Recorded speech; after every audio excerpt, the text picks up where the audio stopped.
5 seconds remaining. Dire team ban. Team secret.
Five seconds remaining. Dire team ban. Team secrets turn to ban.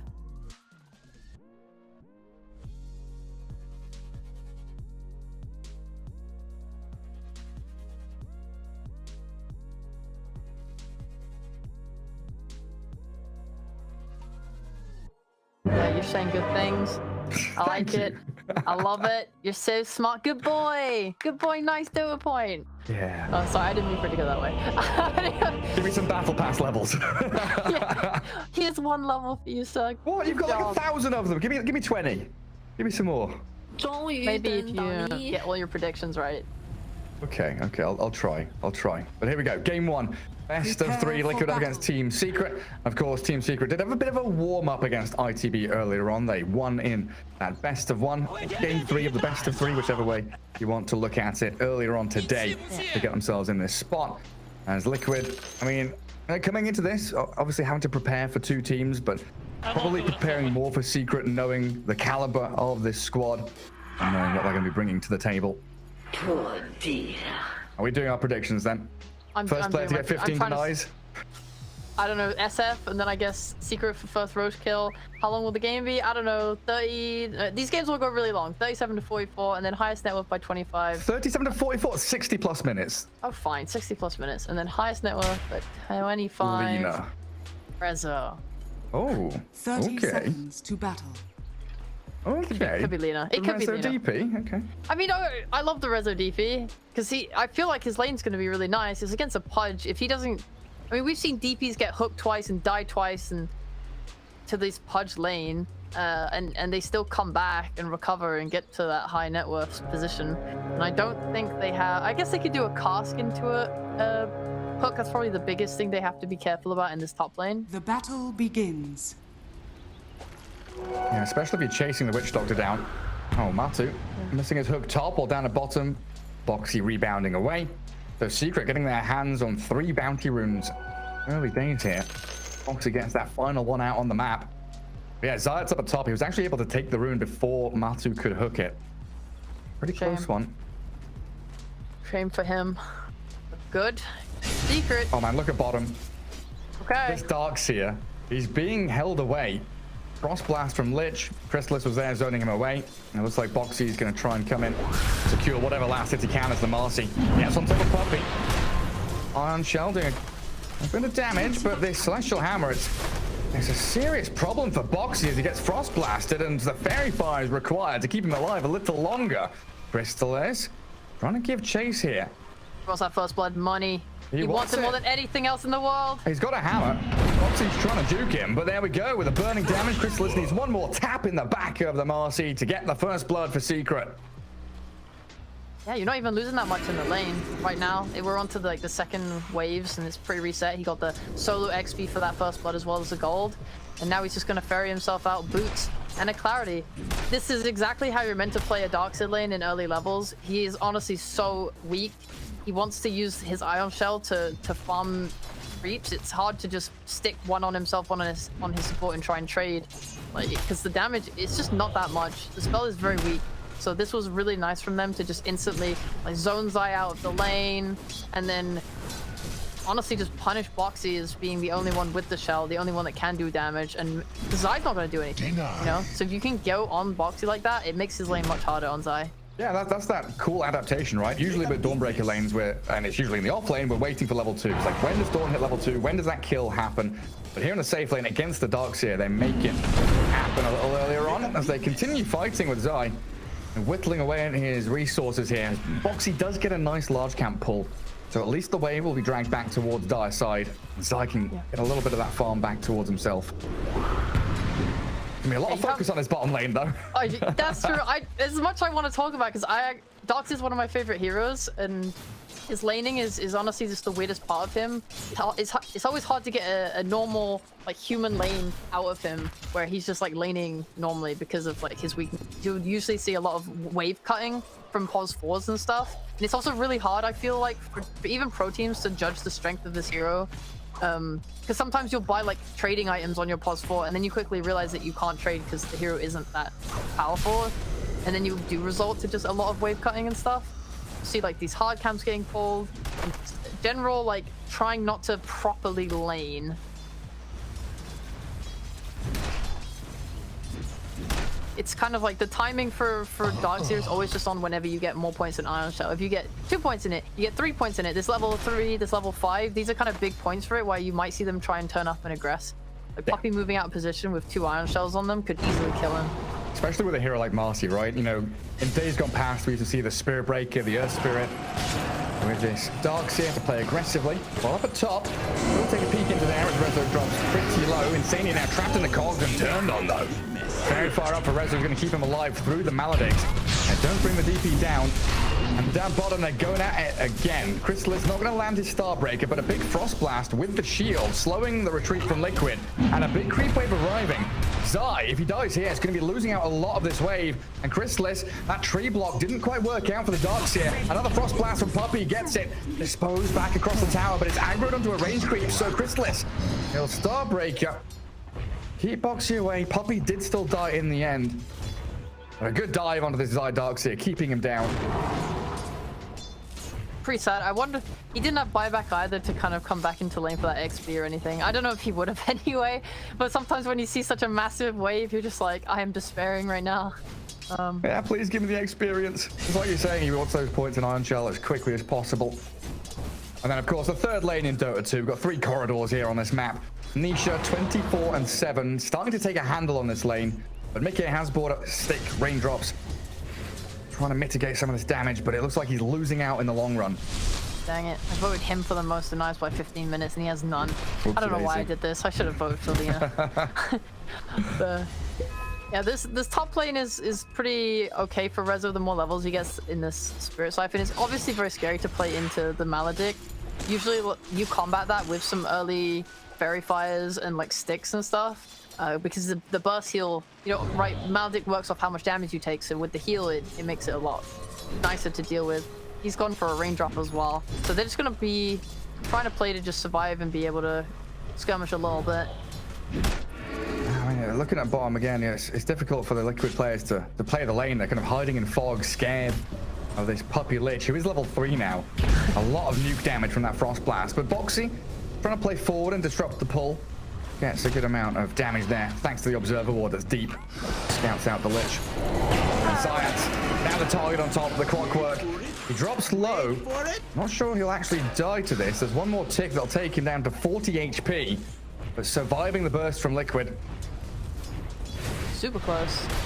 Going on Chrysalis. Oh yeah. Chrysalis. Frost Shield. He's got a Fairy Fire. Oh, and Shell going to be doing too much damage here, though. He's got boots, but he's not fast enough to outrun Zai and Boxy. One more rebound will claim the kill on him. So a bit of recovery from Liquid, while in the mid lane, top rune spot, Lina finding the Witch Doctor with a Laguna Blade. Shadow Fiend. 1 raise, 2 raise. Maledict still there on the Lina. Has a Fairy Fire.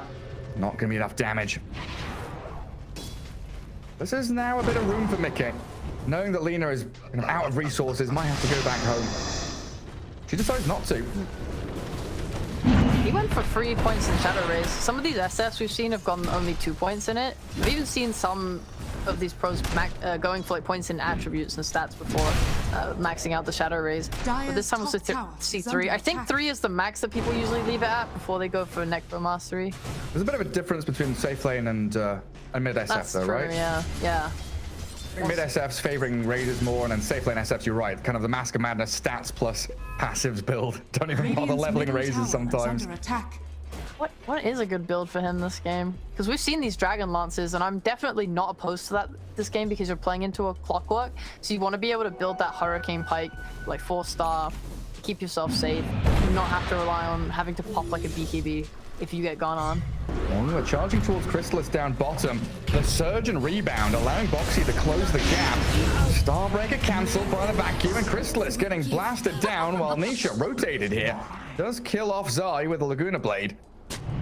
But Liquid with a numbers advantage and now still having vision over Nisha. Stick around for a little bit longer. Okay. And I had to go on Insania top at the same time, but he's got a salve to regen back up. I really like what they're doing bot with the vacuum. Radiant are scanning. Like Chrysalis never being able to get off the Starbreaker is really annoying because he's kind of relying on it to stun them and walk away, and they're never giving him it. The constant reposition, these levels coming out, I think they've pretty much utilized every possible moment to go on Chrysalis when they can, and it's going really well for them. And now like we're just gonna see like rotations around the map. Laning stage is gonna break down. These runes are gonna be very important as well. If SF can take like a haste rune, for example, or even this invis and like TP to a lane or something, he can easily kill someone. Give him that extra gold before he swings back to mid and just keeps pushing out the lane. Yeah, like Maledict into raises. That's a good way to burst through Resolution top. I tried to hook him into the trees, but Marty finding a creep instead. This is Rezo thinking about Exo. Doesn't use it just yet. A little bit afraid, definitely respecting Liquid's ability to respond, like you say, with this SF being off the map for the past minute and a half. Not sure where Mickey is lurking. Usually you give a support the lane mid when you do this and like farm through the jungle. But I guess because the wave is super pushed in, it means that someone's got to take this farm coming into the tower. I hope Boxy runs there or SF goes back to mid lane. Feels bad to kind of let creeps like this fall. I think they're looking bot for maybe some more kill threat on Chrysalis, knowing the supports are playing top on secret side. Yeah, they've got a couple of wards down there. One in the lane, one deeper in the jungle for Liquid. Spotting out Nisha's movement. So they know that Lina's off the map and isn't top. Chrysalis alone down bottom lane. And yeah, Mickey, he comes in, clears mid-wave, pops the invis. Does head southwards. Oh, you know, actually, I like this more. they're not giving Boxy the mid lane because they don't need to. Like he can get both farm for himself or for Xayah just by being near him. Oh god, Insania. Careful there. Go on, dive, mate. Level 4 clock. Is he going to see the TP in time? He'll find Insania's Witch Doctor. Trapped inside the cogs. And it's likely it'll be the tier 1 tower falling. Rezo not even opting to use the exorcism just yet. About to say, if they can keep that would be really massive. Because then they can use it for like a mid fight, or like when you take this top tower, you have the ability to walk through their jungle, force Pudge out of it. Pudge struggles to farm Ancients, so he doesn't feel quite comfortable with this, which is why we might see Liquid move Hero's bot and try and take that tower in response, because if you're not taking bot tower and you're losing top tower, then your mid's going to start to have the ability to get pressured as well.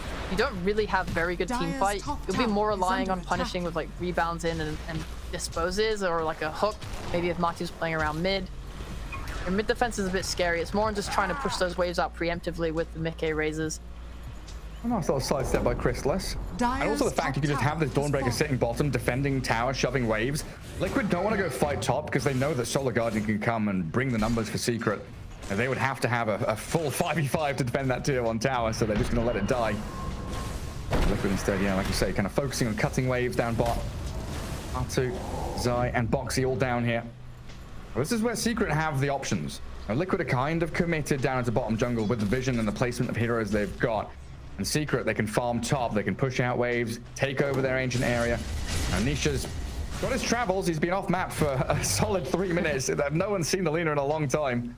Radiant's middle tower. And now we're taking 5 heroes bot. This is, if you're afraid, if you feel like they have one up on you, you need to just commit this many heroes, like 4 to 5 heroes just to take a tower. And it's hard for Secret to respond to that because they're not set up. They're doing the move I was hoping they would on Secret's side, getting Xayah's level 6 and then looking mid for the SF kill.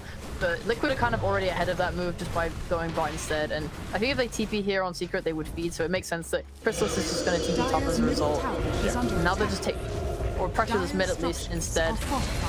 Maybe Liquid can respond with like a smoke into it, or then maybe they might just have to let it go. Like I said, they need to rely on this like hook and stuff. Matu TP top. Super challenging to come in, collapse on Rezo. Has Yule's raindrops, level 4 Spirit Siphon, very difficult target to latch onto. And Xayah is also bodyguarding that top jungle, making sure Matumba Man doesn't have an easy access point back into his outpost area. Secret, firm grasp on his first 15 minutes. Xayah's tying up Matumba Man and gets the hook shot straight on top of them. Solar Guardian for good measure. Liquid, they're not going to be able to respond in time. They will jump forward as Boxy, but he's stunned. Mid-rebound now. The Chain Frost goes across to Insane. Doesn't bounce any further. Xayah has the Death Lord on him, and the wall's dropped onto him and Rezo.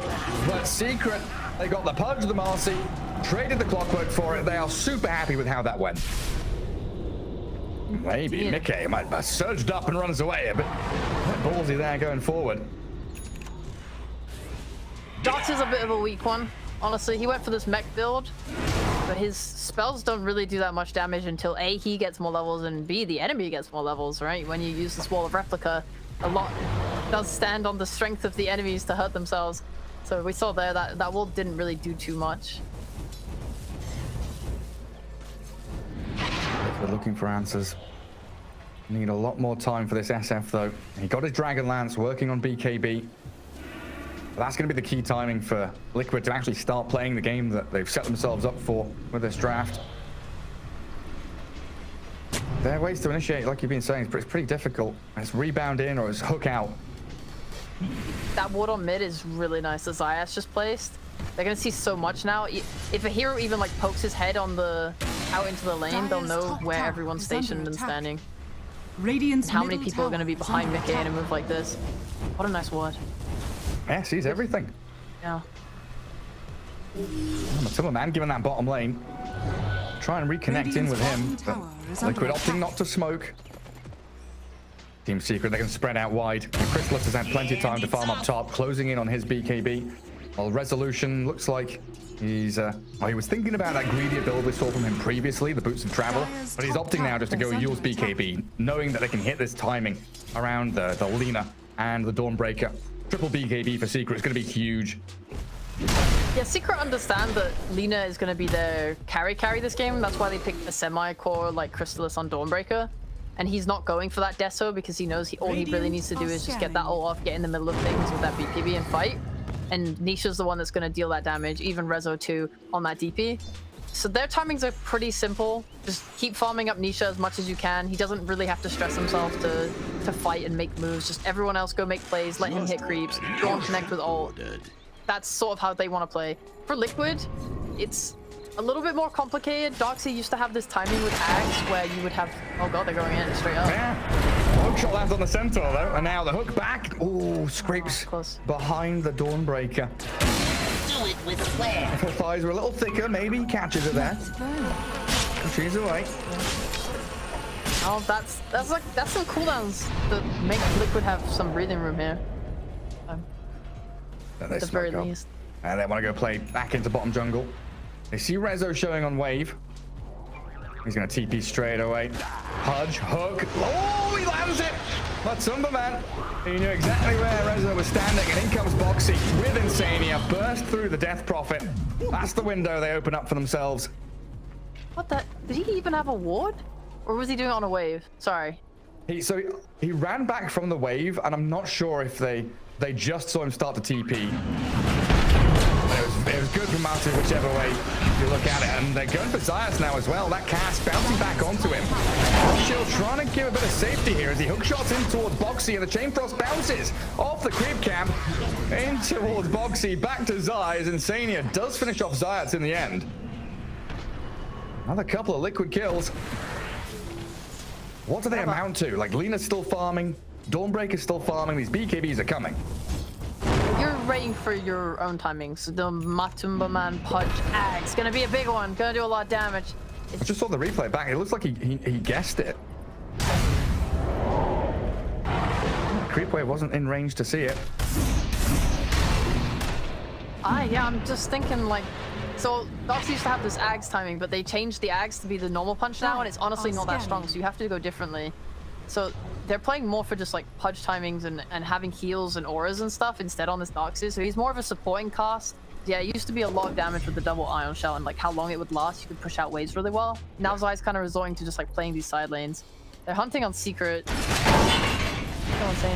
Oh, they absolutely can. It's a simple one. Hold your feet to the fire. They can just keep looking for pickoffs like this every time there's a hookup. That's like their main form of initiation.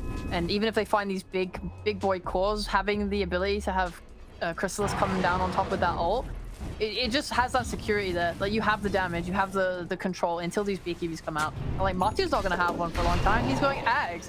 Yeah. Mickey's is probably the biggest one you need to think about. I mean, this Pudge, you've got to keep your eyes on him, though. You know, we saw ITV utilize him so very well as they scaled into super late game, right? Yeah. With the Ags, the BKB, the Refresher Orb. If he's able to actually get in on top of someone like the Lina, like the DP, he can hold him in place for a long time, but in the mid lane, Solar Guardian coming in, the safety net given by Boxy, disposing SF away. And he will use up the Marcy now as Crystallis vacuumed into the wall. Requiem comes out onto Death Prophet and Resolution. Oh, he pops his one, Spirit Siphons up, the Rezo DP still alive, and as is Crystallis, they do finally kill them off though. Insania getting the final blows on them as they trade two cores and the big rebound. Boxy, he's straight back in on them. Zayas has the hook shot. Where's the rest of Liquid though? They're surging forward, trying to chase. Oh, the cog trapping Zay inside, and Zayas still fine.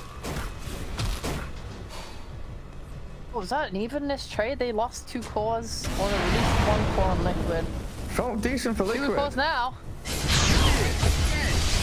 Zay gets away, and Puppy the one to die. Mickey, he can't face against Nisha's Lina from range, and Zayas has gone back in with the cogs on Insania, but the right click attacks onto Mickey, kill him! The BKB wasted. Lina with the long range right clicks take him down.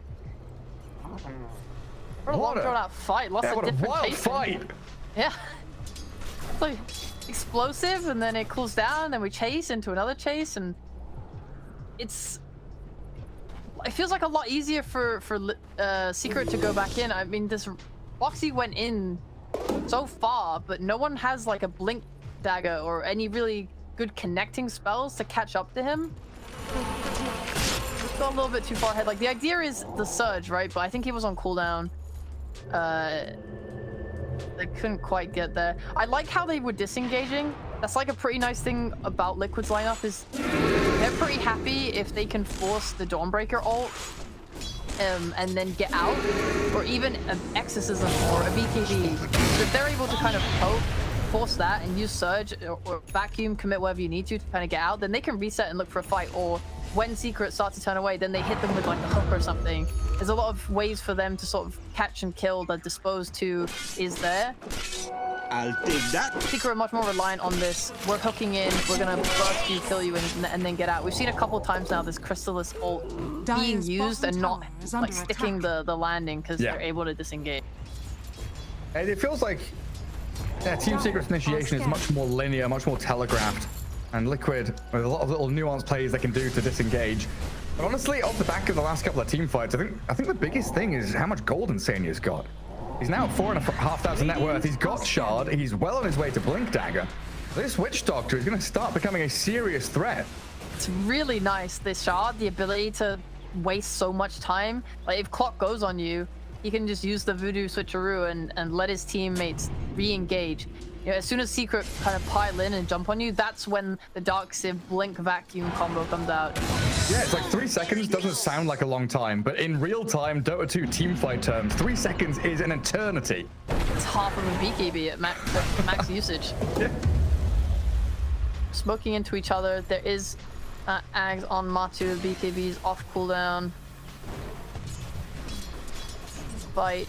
Secret, what do they have? They have a crit on Lina. She's starting to hit really damn hard. Rezo has that BKB coming on the courier as well. They smoke up and look for a little engagement, and because they're not giving it to them and because they're showing Rezo on bot, they're just going to swing right into the Roche pit. Yeah, Team Secret, they've got to react quickly to this. The TPs are coming. Liquid are out of the pit now. Yeah, Team Secret saw it with the rocket flare. They do get across the map very speedily. Chrysalis does have that Solar Guardian to join, so he realized that, hey, I can go farm bottom jungle pretty freely. But it's so low, like taking it to half like that makes Roche so much, like the tension rises so much. It's no longer a full HP Roche that we're gonna fight about. Like if you think you have the damage to kind of quickly kill that, you know, what's to stop Secret from Stealing running in with BKBs and just trying to kill it as quickly as you can? Because the Darkseer is not going to do that much to it. I guess you got to be careful because there's hooks. Like if you're holding a high ground ward on Liquid, you're just basically waiting for anyone on Secret to show themselves, and you can get that hook displacement. That would be so rough for Secret. They have the Dawn ult and hook as ways to sort of catch up with them at least. Yeah, and Zai's camp initiation, it's good with his Blink and Force Staff, but against the BKBs, which are all up for Team Secret, it feels like Liquid have to drag these fights out a little bit longer, kite and bait the BKBs for as long as they can. And it looks like Liquid just going to give up on controlling Roshan right now. They're back into farming mode. Guard Matu as he shoves out mid-wave. And this is where Team Secret, they can actually move into that top jungle, find a bit of space for themselves. Radiant's middle tower is under Dire's always attack. leading the charge, but they are under dire vision. Very sneaky ward from Insania. They spotted them coming all the way across. Well, the boiling point B, because Oh, Chrysalis. how did this? Oh, he's very afraid. Boxy, gonna unleash. Just try and get that dispel. Move yourself away. But now Secret have control of top side, so they have to smoke on Liquid right now to re-control top. Boom! There it goes. And Secret in the Roche pit. Two heroes vacuum into the wall. Chain Frost gonna bounce off the shard, kill off Boxy. Is he gonna have to buy back because Rezo's in the pit with Exo going? I mean, who's this? Matu is miles away. The Pudge is nowhere near. And Zayat, he's zoning them away with hookshot and cogs. Secret, they've got this. Aegis for them. Nisha now holding it. And if Lina wasn't a beast already, she's now got 2 lives.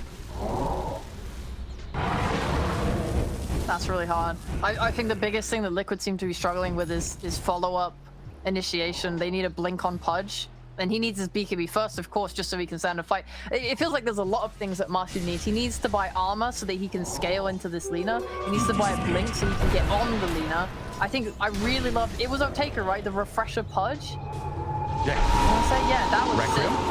sick. Okay, Zai, they're on to Chrysalis. He's got 6-1 charges, and Resolution's coming here to help him out. Mickey does have that Shadow Blade to skip away, and the surge from Zai, creating a bit of a gap here for Liquid. They don't get the kill. The Secret very quick to respond. It really is so tense.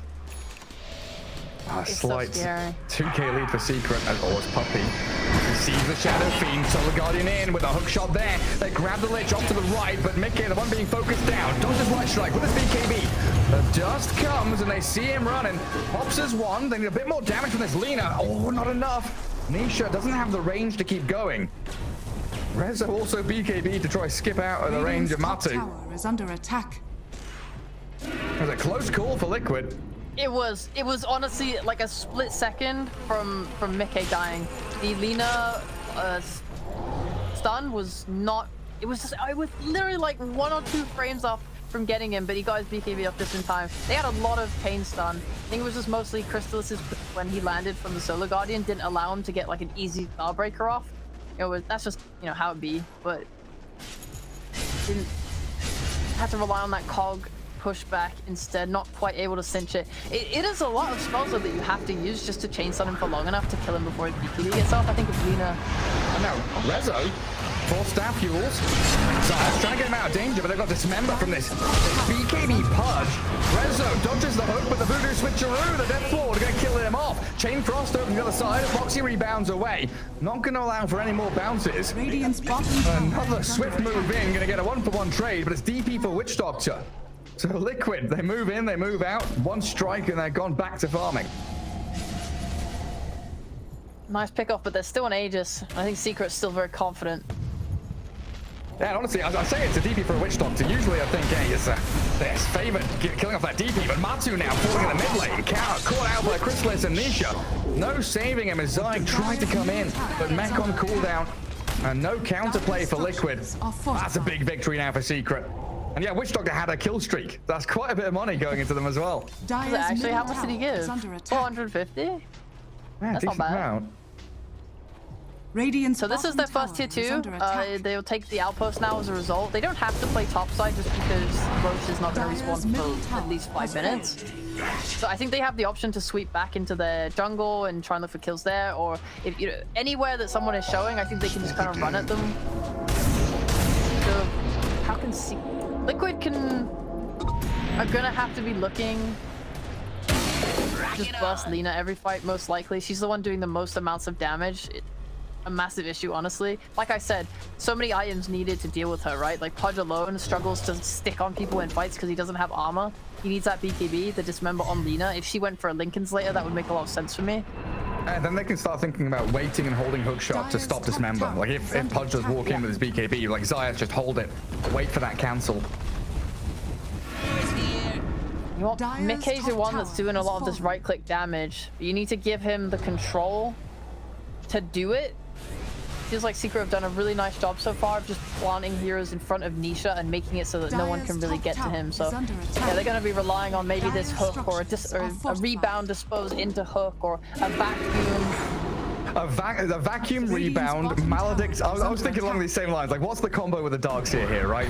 Yeah. And it's vacuum rebound, cask Maledict, Requiem, with Rot huge. slowing them all down. If they can get that, yes, it's huge, but it's pretty freaking difficult to land a symphony of skills that it feels like they need to defeat Secret in a straight team fight here. And Nisha, still with Aegis for 20 seconds, comes in round the back. Liquid able to disengage. Pudge even BKB to run back to his tier 2 bottom. And the 2 remaining members, yeah, TPing out of that bottom right-hand corner. You raise a great point though. He's not itemized for this at all, so it's not something I think we'll see this game. But if Mickey had gone that arcane blink and they were able to combo a big vacuum into that ult, that could have been so huge. It's kind of hard though because you're relying a lot on your magic damage then, and you do need this mix of physical in there that Mickey is providing instead. Yeah, then you have these windows of opportunity when like a BKB completely ruins your combo and you've all in on it. Yeah. I understand why he hasn't gone for it, but god, that would have been cool as hell, bro. That would have been sick. It would have been. Liquid now very afraid though. Looks like they want to move out of their base and smoke from a safer position, maybe expecting base wards or high ground vision here from Secret. At the very least, regaining control of their ancients. You're not fussed for this top side of the map yet. It's something you're thinking about, how you want to tackle it, but there's no Roche to fight for. You're okay giving it to Secret for now. And also Liquid's wards, they're all bottom. So the quicker that they can sort of reclaim the ancients and get back to that space is better for them. There's definitely Secret are getting much more out of the map right now. The network distribution is not the worst though, I'd say. I think Lina obviously is really racing ahead. She's like, Nisha is like definitely the biggest issue right now, but everyone's sort of keeping up with each other. Liquid are not that far behind by any means. You can see now Matu going for that armor, going for that Shiva's guard. Money to burn. Maybe Darkseer could look for a halberd as well. Anything that stops Nisha hitting. Yeah. If they can get it off before his BKB. They're jumping in. Fine puppet. A couple of hits in from Mickey, but he didn't get his BKB off. Wasn't expecting the immediate jump from Zayat. Insania casting back, but he's going to get chased down to the ends of the earth here. Voodoo switcheroo buys the 3 seconds of time, but the Starbreaker perfectly placed as they buy back on Witch Doctor SF. Matu's in with his BKB to cement, but the wall is dropped, but Secret, they just stand their ground and continue fighting. Nisha gets the crits he needs. A double kill for Lina, and they're chasing for Darkseer. Yule's up from Rezo, Ghosts are flying, backpack won't work. Is under attack. Secret tracking back to find that Darkseer kill, and now the buybacks from Liquid. What do? You're thinking about this Requiem, Mickey fake pumping it, but doesn't want to commit. It's not even that impactful if he lands it. I mean, at that point, you're playing more for the fear on it, just into a hook or something, rather than the actual damage. It's not a buyback that feels good on Mickey. Did not save his comrades' lives, did not get that kills. It would have been good. Only getting Zayat, I mean, that's gonna feel bad. And now you're playing under this threat of a dieback at all times in Secret.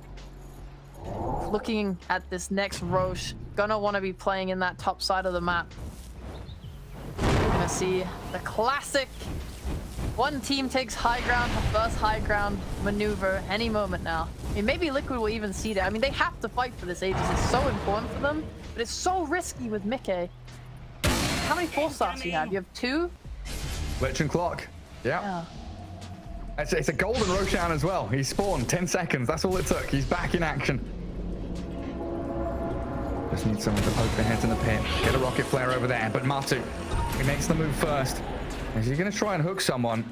He's not alone. Has people behind him. But the hook shot to safety comes from the clockwork. Goes back to the creep wave. Liquid, they brought all 5 up here, so plenty of room for Chrysalis to shove out that bottom wave. Now look at how quickly they're going. Liquid know they need something off the back of this. And they brought back this SF. He needs momentum. And they're just gonna walk into the pit. They TP'd bot, they shoved bot. This is a great time for them. Another Aegis. Even a shard there. Who do we give the shard to? Like, Lich already has one. DP. Dawnbreaker is pretty good. Oh yeah, that's true. I prefer DPs. I really love the fear on the Siphon, especially because it feels like it's easy for Rezo to kind of walk in. Mickey feels so pressured. He's the one that's doing a lot of the right-click damage that's meant to kind of kill the Death Prophet. But she already has a halberd, he has a plate mail, he really doesn't care. So his ability to stick in these fights and just use Siphon and get that fear is going to be massive for him. Yeah, a lot of problems for Liquid. Like, Nisha so far has had a perfect game. Closing in on 400 CS, 35 minutes in. 8-0-4 for Yelena. And always positioned perfectly. Like, she's got so many frontliners that can just go and face tank these fights for her. So she's actually just able to sit there and launch damage in. Well, Zai has to blink away, knowing that Lina was on her way to this Ancients area. Talk about a perfect game. Now they have to perfectly siege high ground. So, you have a lot of fear. If you group it up to push a high ground, that's when Darkseer could get his vacuum. Like we talked about, they have quite a fair few spells that could combo into a hook from Pudge. Any hook that lands and gets you under the tier 4s even, or just fully out of position is going to be super rough. I think DP doesn't have a blink or anything yet, so she's not going to be able to kind of jump in with you. She'd have to run in with a BKB. if you can. Oh, the catch. Oh, God. Get the force dash back. Nice play to get Matuma Man out of there. Secret, they popped the Exo, and they did spend the hook shot. So there's a good 35 more seconds now where Liquid don't have to be so afraid. The hook, though, catching Boxy. They wanted to drag Nisha back in. A little bit of misplay there. As the tier 3 is down and the racks opened up on by Nisha. Holding that line. But there's the back. The Requiem, though, incoming a little late. The BKBs are already out from Secret. They lose their Boxy Marcy. And it's Death Ward. Yeah, it'll zone them away, but Liquid didn't get the perfect initiation they needed. My game froze for a couple of seconds, and I think Liquid's heart froze as well. Yeah, they had like 2 to 3 different ways to try and defend the high ground. The first was that rebound into the hook, which unfortunately was a little missed. Then there was that vacuum. Again, didn't have the impact they hoped it would. His BKB reaction, it's very... It's a move that kind of, you can see it. It just kind of comes and you see it coming. Because SF can't just stand there channeling, you see him. You know? So you're aware of like how they want Zai to jump in and vacuum. And if he does vacuum, the Requiem takes too long to go off for them not to get their BKBs on. It's like channeling, then travel time. There's yeah, it's very difficult. So much wiggle room for Secret there. As they still have Aegis on Lina, pushing out that top wave. Melee racks at 500 HP, something they can go in and finish off. Liquid not going to give it up for free, though. They will continue fighting for every inch of space on this map. Dire's structures are fortified. It is pretty simple for Secret with this Aegis to just walk up and hit. They know the cooldowns are there. They can just do this without fear. The only thing they have to be aware of is this hook. Standing in creeps, positioning really well on Nisha. Not going to give him it. Yeah, just like that. Walks through the creep wave. No hook landing. Radiant's bottom tower is under attack. We do, and the rebound in from Boxy. Counteracted by the Solar Guardian. Crystal has rejoined his squad, and another missed hook from Matu. Okay, trying to fear them back, but Lina not afraid of anything. In comes Matu with a blink BKB. Trying to aim onto this Nisha Lina. They get the Requiem off from Mickey this time around. Taking the Aegis. Inside the wall, Lina is still standing there, and a great hook from Matu. Times it perfectly. They've got the Lina kill they needed. Taking her down is huge for Liquid, as they'll find Rezo as their secondary kill as well. They hold their high ground, but the rest of Secret, they're bailing. They went for that chase. A little funny moment there as Matu walks into the cogs and walks back into the cogs and gets full stuffed into the cogs and just keeps getting punched out. Not able to connect up that hook, getting Zayas to safety. But yeah, that's pretty much the ideal situation for Liquid going into these high ground Radiant's middle tower is under attack. Radiant's middle tower has fallen. Any moment where you can get that hook under the tier 4, if you can get that kill and set up the Aegis into a pullback, that's all you really need. This is a situation that is given to you specifically by Secret pushing high ground. Now you're back out on the map again. You have to look for other ways to kind of punish these.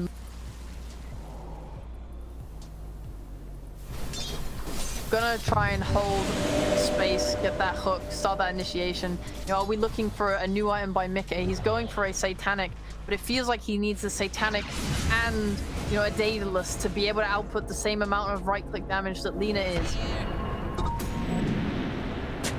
Yeah, I'm gonna start going for that refresher. That's hype as well. Yeah, having that double BKB, double Dismember. That's definitely a way to lock down onto that Lina. And they've got to start thinking about next Roshan as well. Take control of this jungle, get your vision down. This vision does give them a glimpse of Puppy, but in comes Zayas and Crystallis, chaining their stuns, but Liquid have the BKBs. Bit of an answer here to Secret's move into top jungle. While over on the right side, Requiem comes, but Rezo has his magic immunity out already. Nisha trying to open up on them, and Boxy chase back into the top left corner of the fight. That's a good start by Liquid, holding a high ground, getting a bit of info from the vision they already had placed. But Secret are just so quick to respond. Liquid wanted so much more. Mickey had a DD. That could have been everything for them. Don't quite have that lockdown to do it. Rezo very tanky with the items he has, able to just kind of walk it off. Are scanning. As Mickey, you don't want to overcommit. You know, you don't have that Hurricane Pike, the ways to force yourself to safety. He's not even going for the Satanic anymore. He's now going for this Butterfly. He is going for damage. He really wants to be the one that is killing heroes for his team. And that just means, yeah, they need to focus on taking a fight outside the base where they can start with Matu's Blink and Dismember, followed up by Mickey just bursting them down with that right click. What they do need now, though, against this Lincolns of Nisha is a way to pop it so they get that Dismember in on her.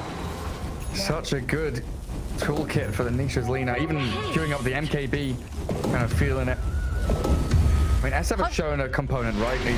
They'll know he's got, yeah, they've got vision on him. They know he's got Butterfly already. I'm just thinking, Pudge does not naturally buy Lincoln's breaking items. He's very much a fan of these just big, get-in-your-face items, and God, Nisha's very weak right now. All the 2 hits. Finds the kill on Puppy, but Zai being focused down, gets off his Greaves, buys a bit of time, but the crits land. 500 apiece from the Lina and opening up onto Matu. Dismembering and healing off a Crystalist, but he's stuck there. Liquid now down 2 cores, and Dark's here with no buyback. This could lead to another lane of barracks. Top lane's pushing in, Secret clearing wave mid. That was ward based. They're Secret are moving up, putting a ward on that high ground cliff and playing around it. Liquid don't have their own vision. Look how much damage Lina did, like 6,000, just right clicks. Like, who cares spells? So much, yeah. And it's hard because the way that fight played out, like Pudge hooked her away from the Darkseid to try and save his life, but he realizes she has a Lincoln. I can't remember this, so he is literally just stuck there, having to try and walk away from Nisha, who's doing so much damage. He doesn't even have a Skadi. He's literally just using this range from the Dragon Lance and Grove Bow to walk people down and just chase them, knowing that they can't touch him. There's not enough ways to control her on the side of Liquid without people putting themselves really out of in harm's way. Like Witch Doctor, it's so hard for him to walk up and cast, right? Especially when Nisha has a BKB, can just react to that projectile. Right now, it's just, yeah, Liquid's struggling so much, and this Lincoln's, like you said, posing so much of a problem because they can't just rely on seeing her and going with this Pudge hook, especially with a clock hook covering her. Yeah. Yeah, now Mickey, bought his Butterfly a minute and a half ago? MKB's done on Lina. She's got the counter to it. It's still so interesting to me how far we've come on this Lina. Like, you think back 3 years ago or so, and it's Yules, Ether Lens, Magic Spellcaster, that's it. And you got players, like Chris Luck, who go for that Boots of Travel, Dragonlance, Shiver's Guard. Then people start, copying that, going into the physical damage build. Now you've got the option, go back for the Axe and the Shard, but it's still just this artillery cannon of right-click prowess coming out of Lina nowadays, allowing her to, traverse across the map with bots, get a lot of quick farm, and launch out this, what's her range, like 770 with Grove Bow, a bit more with Dragonlance. She's a sniper. Well, can Liquid burst Lina at the start of a fight? That would be absolutely massive for them. Well, need to catch a glimpse of them. He has Basher. Oh, yeah, BKB Basher, but smoke breaks on Rezo's invis. Twice. They've got no vision. And this is going to give Secret the chance to smoke back. Do they go in the pit or do they go for the fight? They're going to hold the high ground. They've got this Radiant Observer Ward up there, and they'll see people coming. Liquid know how important this moment is here in game 1, but Matu, where did he go? Just disappears. The back wall's dropped, but Boxy shredded by Lina. Standing at ground, Boxy fighting back a little bit. I don't know if it's going to be enough with the Requiem Fear, pushing Nisha away. The full staff and Glimmer gives a bit of safety, but they get the kill. Lina's down, Chrysalis go about and follow. And Shadowfiend, this Mickey, big boy, slapping into Team Secret. The wall is still there and causing issues for them. 3 down, Roshan open, and all Liquid lose, really. Here's that Pudge and Marcy, and Matu buys back to come into the pit. And no buyback on Lina means they cannot contest this on Secret. They have the hook, so maybe Zayas goes for a Hail Mary rush in there, but that's all they really have here. No BKB on Resolution, cannot get involved, and Liquid is going to try and block this hook angle. Zayas is still in though, vacuumed away, snatched on the Aegis, Radiant got the kill, and Zayas will die for his insolence. How dare you? How dare you? And he did get the last hit though, so mad props, good timing. Dire's middle tower is under Did find that angle using his shard, but yeah, God, that fight for Liquid obviously it really sucks when Matu dies instantly, right? But it revealed where Lina was, and it kind of forced them into a bad fight for them. They are in this choke point on the stairs, right? This big long wall of Zais, you know, captured everyone that's trying to fight in that area, and they can't really move. And they're going to capture Rezo here. Now. Yeah, they're trying to bring him down.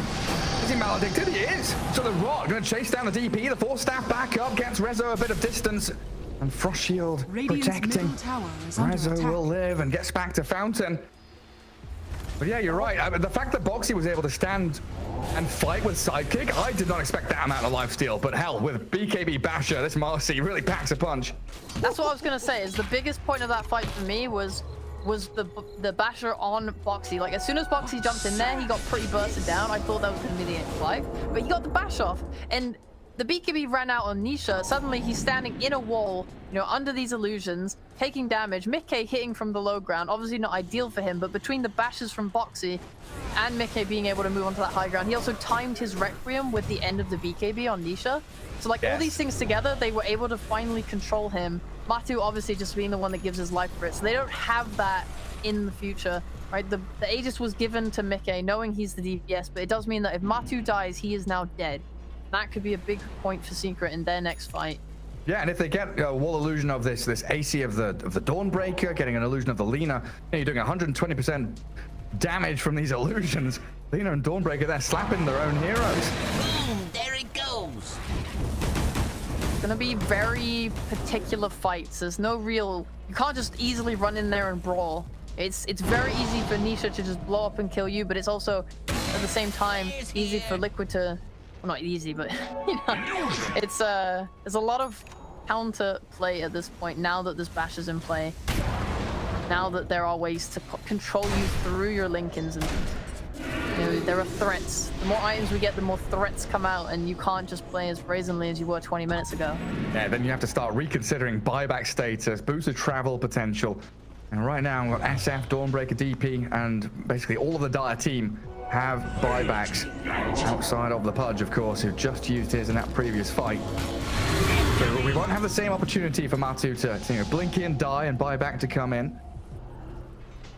That was big for him, that fight. So if they can, obviously they want to get something from this Aegis, and I think it's just going to be looking for kills. They want to kind of claw their way back, bring this net worth back. They're looking for an opportunity here too. Shotting in onto SF.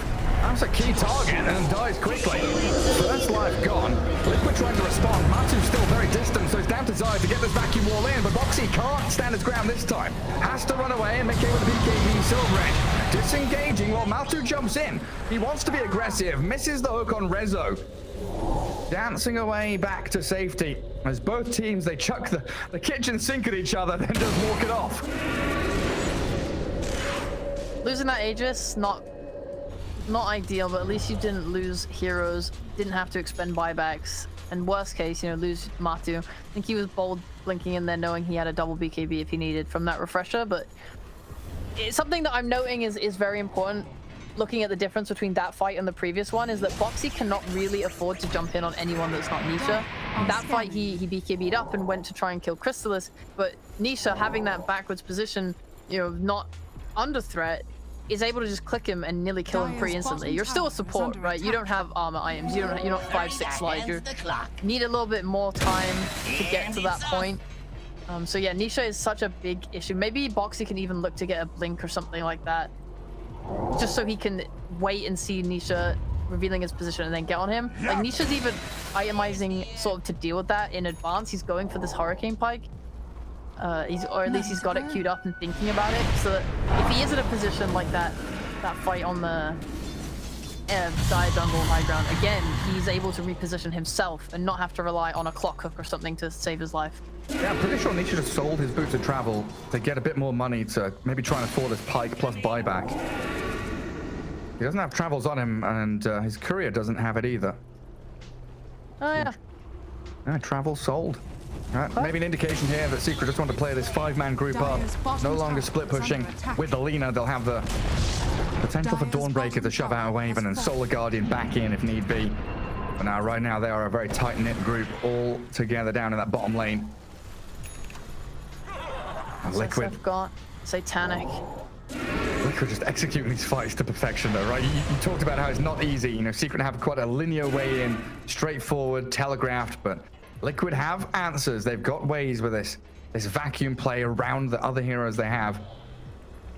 It just takes so much brain power to read the team fights. Yeah, execute, see the targets you want to be going on. Team comms have got to be clear.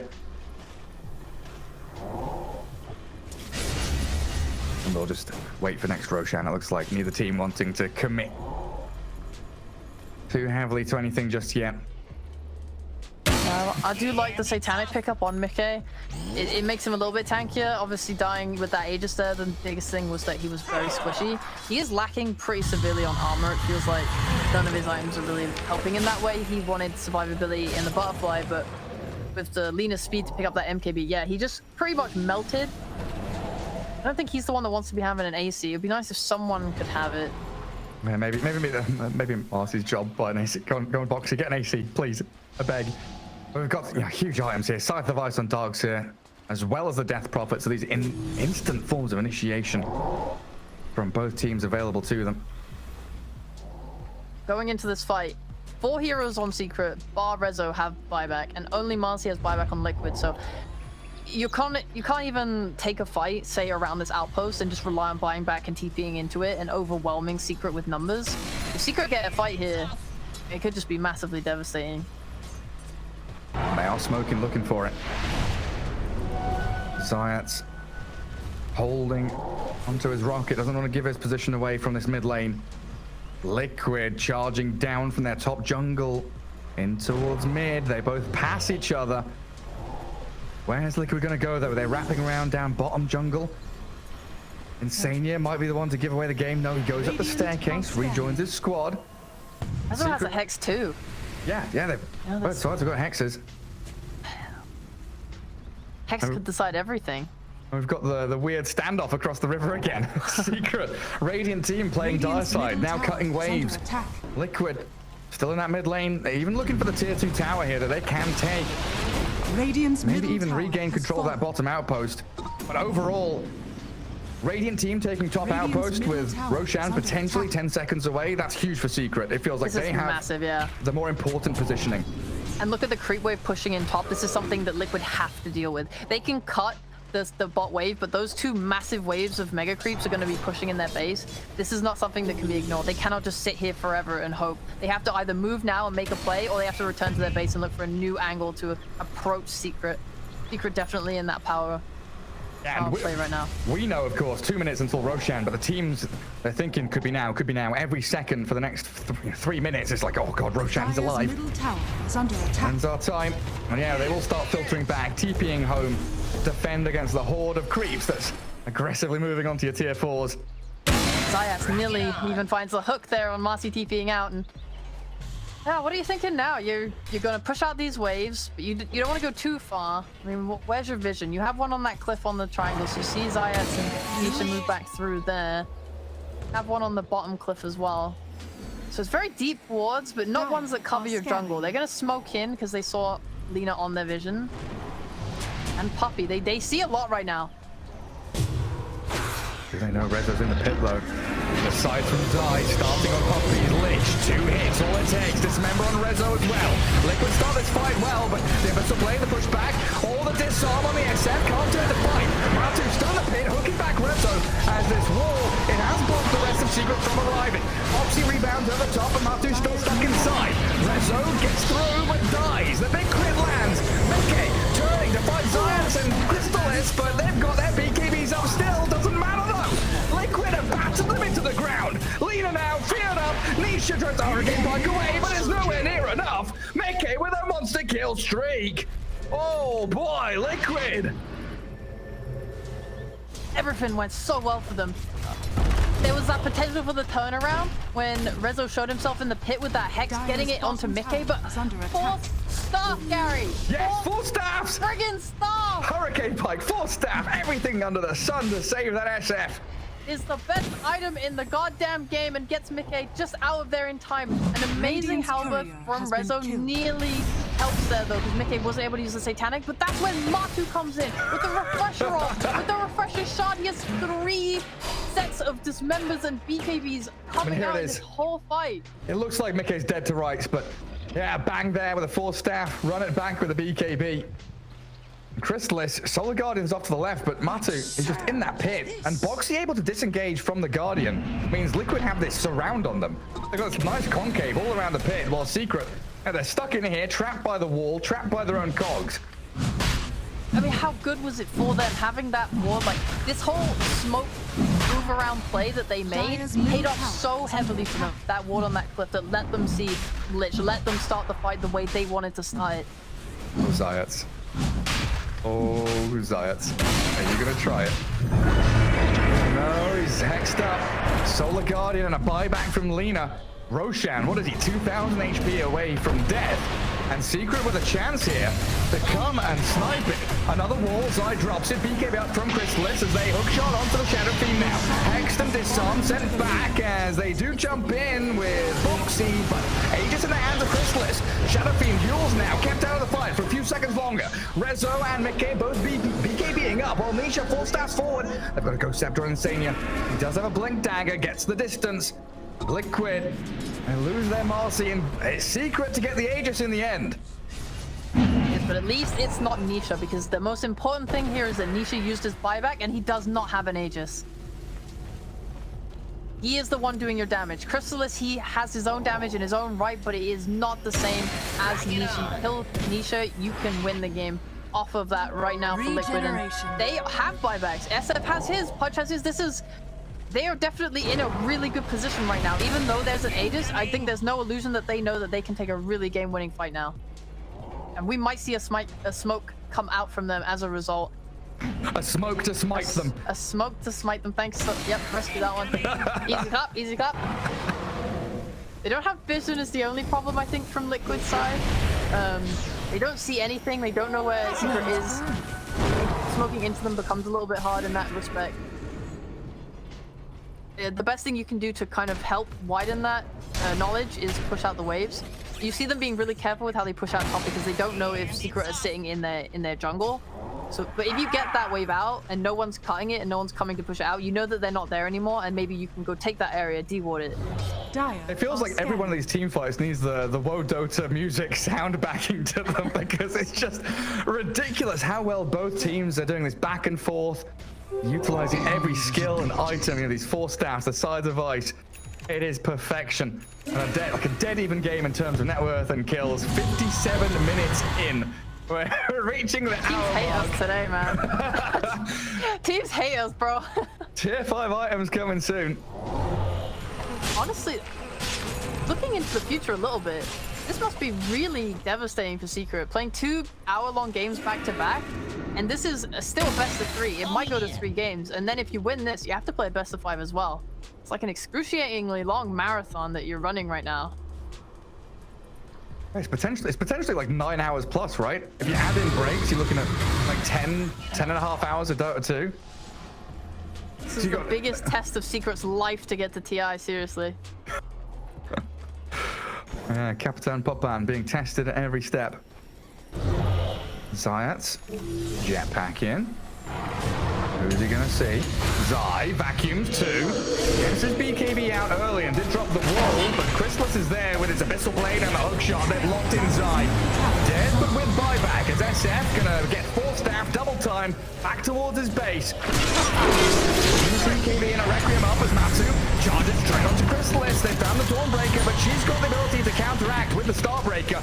Still has BKB and Aegis as well, so when she respawns, they've got tools here. Nisha drag back in, but the Laguna Blaze down onto the barge. Vacuum in. Zai has no wall now though, as the depth ward is pretty big for Insania with the Aghanim Scepter, doing serious damage to the Secret. And Mickey with the Requiem, aiming for Chrysalis. He eats up the cheese, and he's going to Solar Guardian away. Matu couldn't quite grab him. Secret somehow not losing anyone, and Liquid forced to triple buyback. Maybe now they'll get the jetpack in Clockwork, but no. Oh my god, the throne is dying. Oh, Chrysalis though dragged back on the dispose. Matu on the band, the wall dropped on him. The turnaround Starbreaker again, buying more time for the DP to arrive. But Liquid have Rezo surrounded. They've got Dismember here. Catch out the Death Prophet. And Dawnbreaker dead for 2 minutes. They've got buyback on DP. But the fear of your throne falling there required the TPs back. That was so scary. I was just like looking at the creeps in the base. Oh no, there's no tier 4s. Oh, this fight started really nicely for Secret though. Just on Liquid, they wanted to, like, Chrysalis got right up there in the front. I think that was the biggest point of why Secret's fight went so well. He's playing with that Aegis, and he's the one tanking so many, like, dismembers and aggression from Team Liquid. Sorry, 12,000 damage from Aghanim's Death Ward. Insane. What a beast. That's crazy. He's got that Ags. He's got a blink as well. He's getting in position for it. Holy shit. Radiant's middle tower is under Nina has to be attack. super careful here. If they manage to find her, then it is Radiant's probably middle just the tower game end has with this fallen. death timer on Dawnbreaker 2. Is he going for a Radiant's rapier? Why is he middle sitting in the... barracks are under attack. Oh, he is. He's trying to buy it on Radiant's Nisha. middle barracks has fallen. So scary, so Radiant's scary. middle barracks has fallen. He's farming up in Radiant's enemy bottom ancients, tower but is now under attack. Secret are the ones losing their buildings. Mid-gate. Radiant's bottom He's taking tower down mid. has fallen. He's taking down Radiant's bot. bottom barracks And has Secret fallen. still with no Dawnbreaker for 40 Radiant's bottom seconds. barracks has fallen. They know that Nisha was down bottom. They saw him on his way through. It looks like they'll come back, grab the outpost. And just Hit calm one power down for a pop, sec. It stood the test of time. It's nearly full health. 60 minutes in, still a tier 1. That is honestly a reflection of the game, though, right? The fact that Secret have been in control for so long that they haven't even been able to take that top 1 tower on Liquid just goes to show like how rough it has been and how big this comeback is. They've definitely looked to be in a position of power for quite some time, but that last fight, I mean, it was really scary, right? I think one of the biggest things to note was Boxy, every fight, he went for this Blink Dagger. He's been trying to stick it on Nisha, but now Nisha has this Hurricane Pike. The last fight especially, he was able to just push Boxy away, and then he died to just the overwhelming right-click damage plus Rezo's exorcism, because he kind of stuck with Nisha to make sure he didn't die. So this like buddy POW system and Liquid not quite being able to get in together just made that fight really hard for them and required those buybacks to come back. And you don't have those now. Going into the next fight, as Lina has a minute and a half left until her. So while they smoked up, I think it would definitely benefit them here now to just not force anything. Chill a little bit. Even on racks taken, let's just get that buyback back, and then we can go fight, because they won't have theirs on Liquid for another 3+ minutes when yours is up. Man, X-Machina Pudge. Yeah, what did they get? A lot of stuff. Giant's Ring, Mirror Shield over on Secret. Stygian Desolator for the Shadow Fiend. Apex for Marcy, apparently. And Book of the Dead for the Darkseer. Mirror Shield for the DP. Who has a Giant's Ring? Oh, Chrysalis. Oh my god, he's huge. Oh. I mean, the ability to like go over terrain, it can't be understated how important that can be to disengage, re-engage, poke your head into a team fight and then run away. Yeah. Look at that, BKB on Insania's Witch Doctor now as well, so we're going to have even more freedom to get these Death Wards down. I wonder if Zayats has got... He's getting a little bit of gold going. He's got 3.4k in the bank right now. Obviously going to be trying to save for that buyback. But if he was able to get a refresher, I think that would help a lot with Secret, because the biggest thing that seems to be having an impact right now is when Matu gets in there, the ability to just cancel his Dismember is pretty huge, because he's gone for this refresher. You know, he's trying to pull this play where he can just lock a hero down for such a long amount of time, and Clock can easily disrupt that. Even if he wants to get a BKB, just so he's able to get in that fight and try and disrupt with the spells and not get kind of pushed out by anything. I mean, there's a lot to go. There's a lot of things to consider. We're in late game Dota, you know. There is that Witch Doctor, like you pointed out, doing 11k damage. You know, you gotta kill him at some point as well. It's difficult. Yeah, maybe that's the job. Yeah, cancel Dismember, cancel Death Ward. So much on his plate.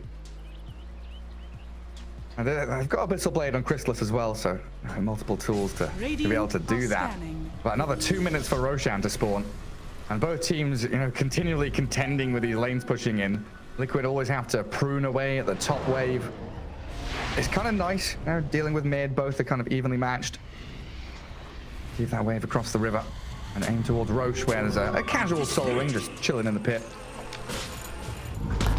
Kind of wonder who that belonged to. Marcy gets off her BKB, has the Giant's Ring as well. Away from the Exo and the hook shot, which were expended there by Secret. So now another waiting period here for Exorcism to come back up. And maybe an opportunity for Team Liquid to make a play. That's smoking. You could buy a refresher. Yeah, he's always refresher. I think he sold something to keep buyback, but yeah, now he'll have that second Exorcism in case Liquid force the issue, which they seem to be trying to do. Yeah, no more Yules. 2 lanes pushing into Radiant base means this Liquid smoke puts them in a really nice space to get a catch on someone. Looks like Crystallis knows what's up though. He's deep behind tier 4s, feeling that something's not quite right on the map and in this world right now. And Boxy gets the D ward inside Secret's base, jumping away. Zayat's trying to scout him out with flares and jetpacks. Roshan now, but 15 seconds away. So both squads going to vie for control around the pit. Vision is up for Secret here in a decent spot to fight around it, but Boxy already knew that was there, and he's likely just going to come across and de-ward that quickly. Taking a fight there on Secret could have been so big. I know it's like a whole what if and stuff, but if they'd known they were there, running into them is not exactly the worst decision. They only have 1 buyback on SF, whilst Secret have 5, and the wave was pushing in top, so every moment that they're like preoccupied fighting outside your base is a moment that the creeps are trying to kill. I mean, that's having... Yeah, so stupid. Yeah. It's so nice having this Giant's Ring with a gem. Like, Boxy just walks up onto high ground, spotting Vision. Dig that. Oh, but this could be the difference maker. DD rune bottom. Who's going to get their hands on it? Nisha still hasn't bought his rapier yet. Not enough money for that and buyback, it looks like. Is what he's waiting for. And Radiant's top tower is under attack. Do you think there needs to be a buddy system in these fights for Secret? So like, if Puppy is making sure that he's always got that frost armor on Nisha versus Boxy, and it's just making sure you're not overcommitting in these fights and sticking with Nisha, allowing him to output that damage and not just dying. Jump, it's going back. Zayat's inside the Ghost Scepter, Neon disc pops, vacuuming. Crystallis is under the wall, gets off his Starbreaker and bashes back Matu, so no dismember, no refresher for him. As the Exo from Rezo contending with the Marcy, but in comes Liquid.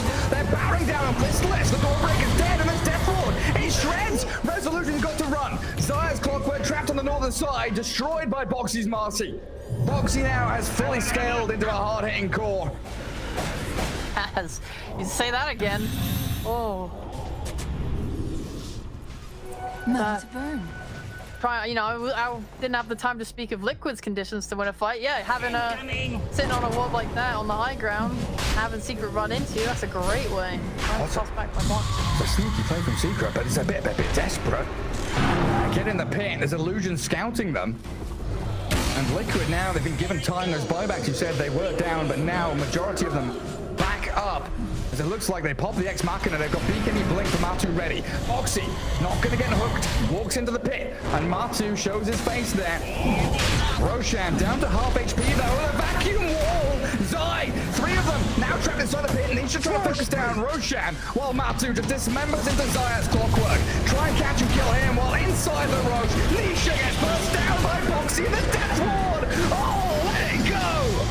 Beautiful from Liquid. 2 heroes down with no buybacks. And this might just be game over. They've got the Lich. They've got the Roche. They've got game 1. Not quite. There are 2 buybacks, and Lena's still alive, but yes, they are very, very close to it. And it's a 5v3. That fight was massively good for them. This Boxy Giant's Ring is actually having so much impact. His ability to not have to fully commit in with like rebound. He can just pop his head in the pit, punch a couple times, and then move out of like vision for Secret. Like, it's so hard to deal with him doing all this damage on top of that. These tier 5 neutral items really changing the game. I mean, Insania has nearly got his Death Ward back up again. It's only a 60-second cooldown. Crazy, dude. Hey, Switchdog is cracked. He's just going to come back into tier 4s. The buyback there from the Lich. When it's a 6v3, having Aegis and Cheese, they've got this sidekick talent now, giving the spell immunity over to Mickey. It's under attack. They'll glyph up A tier 4 towers for now, Team Secret, but Liquid, what's stopping them? Just going for more. They're biting at the base. One tier 4 down. Frost Shield comes out from the Lich. Full buybacks up on Liquid.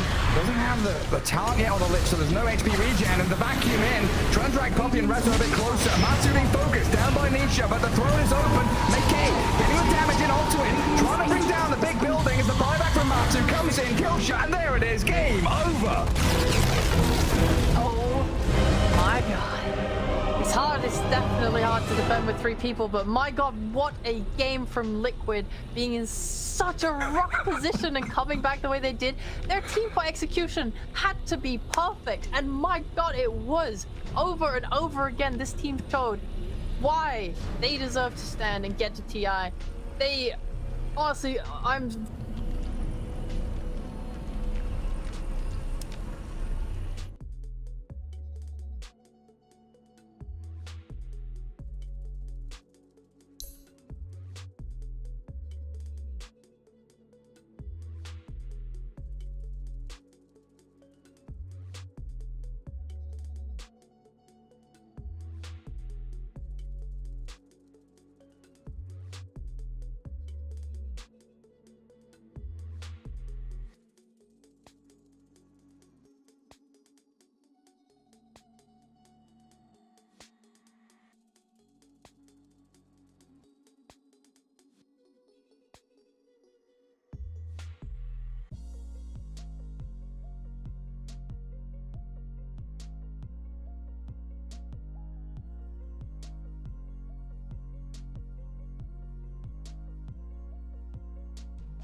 Scary for me, right? Zeus is gonna have that level 6 pressure, but his TP responses and stuff are a lot more limited than what a Bat can do. If Bat is able to farm mid, not die, and have a good game, get those boosts of travel, and yeah, it's gonna maybe ride a lot on how involved Matu can get on his gyro. Maybe if he can swing mid, push down, stuff like that. Zai's item build as well. You know, maybe we'll see this.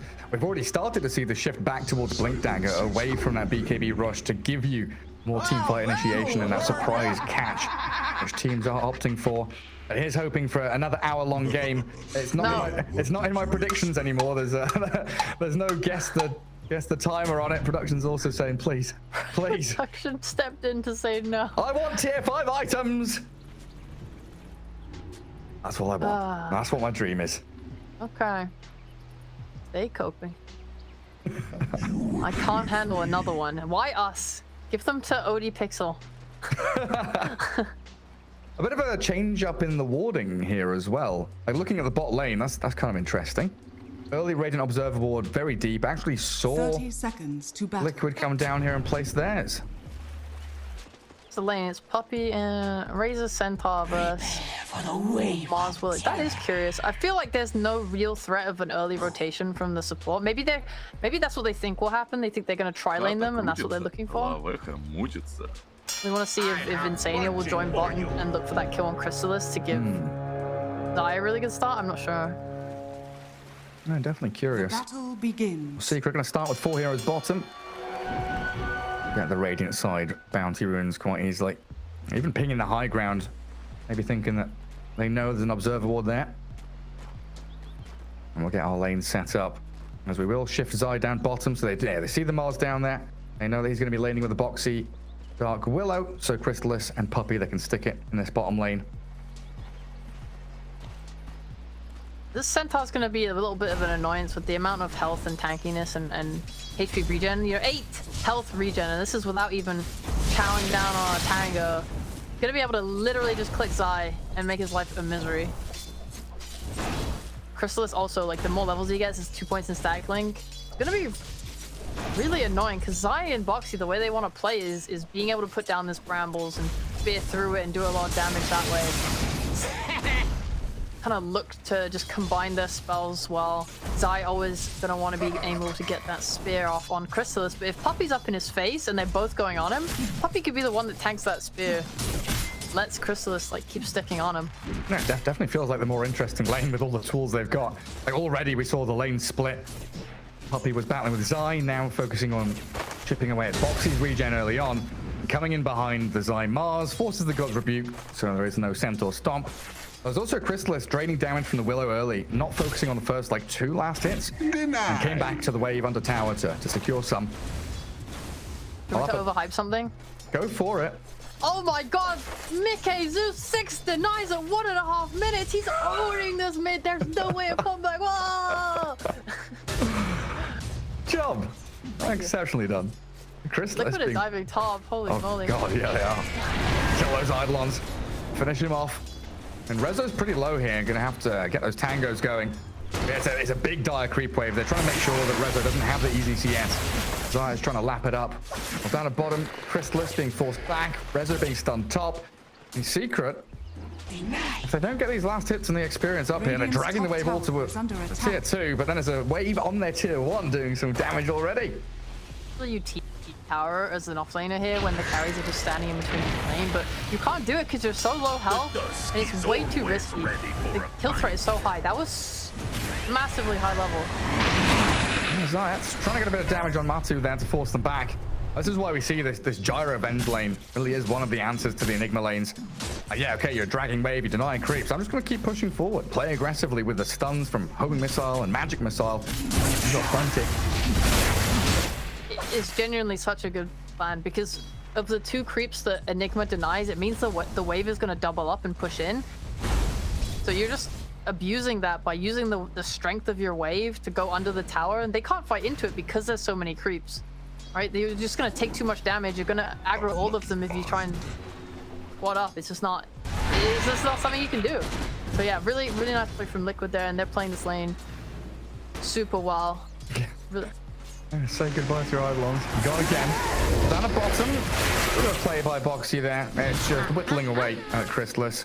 As soon as they see Puppy come back in, they don't want to continue brawling. And mid is kind of evened out a little bit there for Nisha. 14-1. Yeah, it's 18-9 for Mickey. He's definitely doing very well in this mid lane.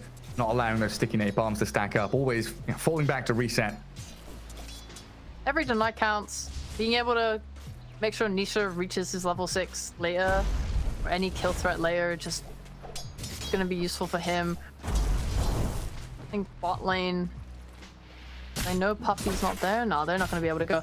Zai's very happy as long as this lane is in front of his tower. Just for him, whenever you're playing into Razor, like Razor wants the space in the lane to chase up the entire like lane with his stag link and stuff.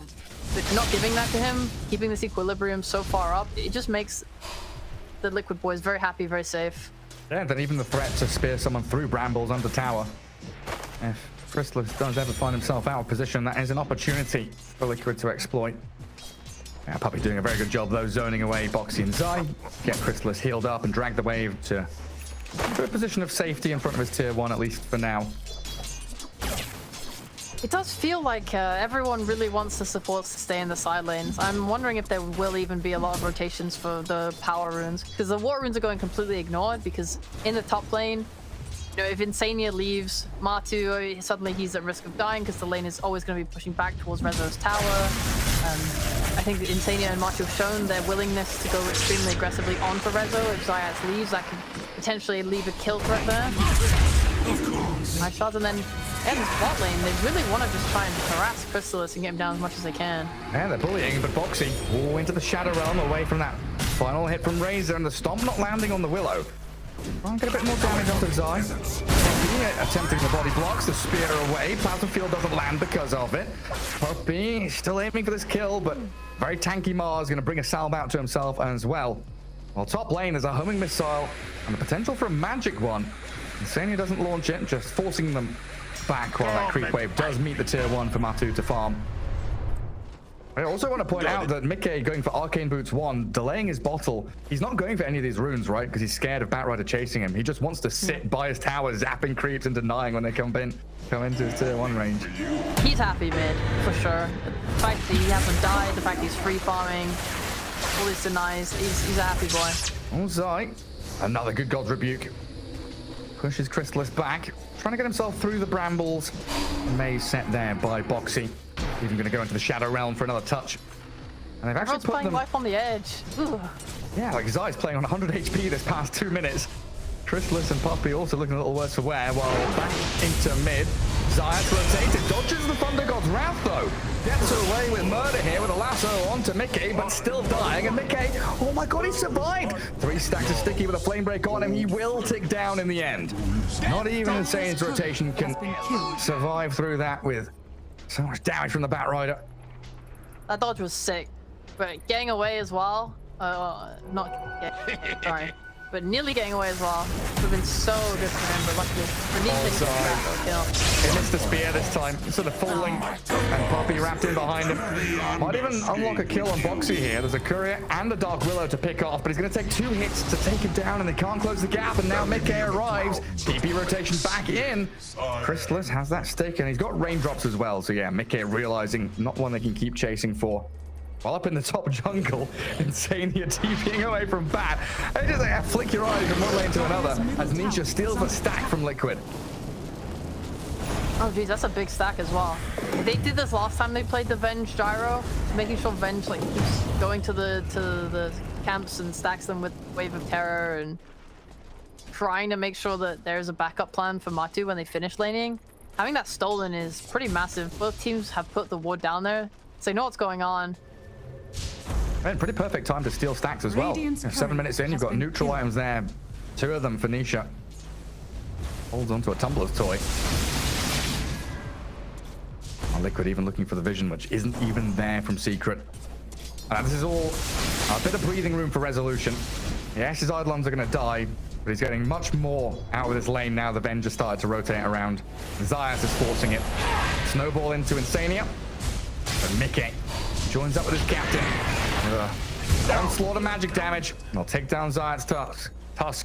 Zayat's tusk? There. Zayat tusk. Oh, an arcane rune for Mickey as well. Chase up the Nisha. Gets up his Firefly, but stunned up now. Lassos into Dark Willow. Thunder God's Wrath isn't enough to kill off the bat, and Mickey's the one being turned around on. Puppy came in at the perfect time to allow the Batrider to give on chase with the Flame Break. They finish him off, and Puppy doesn't even die. He doesn't die, and Nisha is now very close to his boost of travel. It's only 8 minutes, and he has a full wand of bottle, boots, and Windlace, and about to finish that boost of travel. That is pretty big for him. And it also means that there's now so much more threat on the map. You're looking at Resolution, who is level 6. He's not skilled off his Black Hole, but if he can get it at level 7 and match with this boost of travel timing, right, then suddenly it's like, okay, now there's actually threat in the lane. Now you have to be really scared of this Enigma. Maybe you can even bring another support up top, look to get a kill with that boost of travel rotation and take the top tower, because they want to take this tower. Right now, Rezo is really being pushed off the lane by Gyrocopter, but it looks like, yeah, they're just going to TP straight top, even without these boosts of travel. And is he going to farm the camp? Oh, there's a stack for him, and that should be his travels. And then they can look to start converting that into some kills. And on the other side of the map, Liquid saw Crystallis' Courier coming down bot. I think they've got a good idea. If they scan under tower, they'll know the Razor is trapped down here. Zai. No breaking. But Summermander shows his face on the tier 1, and there's the dire scan. Can they find him in time? The arena, but not fast enough with the spear. Couldn't see the Razor. Crystallis already out of there. Very quickly swings towards mid and then runs top. Don't get the kill, but you secure the tower, so it's alright. Not the worst, even though you're sad to use arena like that. Both teams should just take these towers. Radiant's bottom tower. And then you've got Boxy, leeching a bit of experience mid. Top tower is under attack. Bring Insania in here. But a DD rune grabbed by Nisha's bat. Dire's structures. Yeah, traveling up towards the top. Nisha is, even though he can't get like a kill right now, because everyone's playing sort of together and in these safe spaces, he's taking the jungle away from Liquid. Like them taking bot tower is sort of their solution to this. They're even gonna just try and get these creeps if they can, but nah, Nisha steals it all. It's all his. Yeah, taking bot and focusing on that, definitely part of their solution. It means it gives Matu and Zai sort of the space to play around here, and then when the arena comes up, they can go mid with it if they want to look for a kill. Yeah, they have an overwhelming amount of damage, right? With cooldown, all this magic damage out of Gyro. Zeus has his ulti back up again as well. So inside the arena, Secret could get picked off, especially since Boxy is about to hit level 6 now. He'll get snowballed towards, throws down the brambles, gets into Shadow Realm. Okay. He fell back just a little bit too far. Maybe could have had a turnaround onto Zions there. At the very least, they keep Boxy alive. Top jungle fully controlled by Secret, though. Like you've been saying, Resolution. He's now got his black hole. Now his Vlad's coming. On getting 6 now on their supports.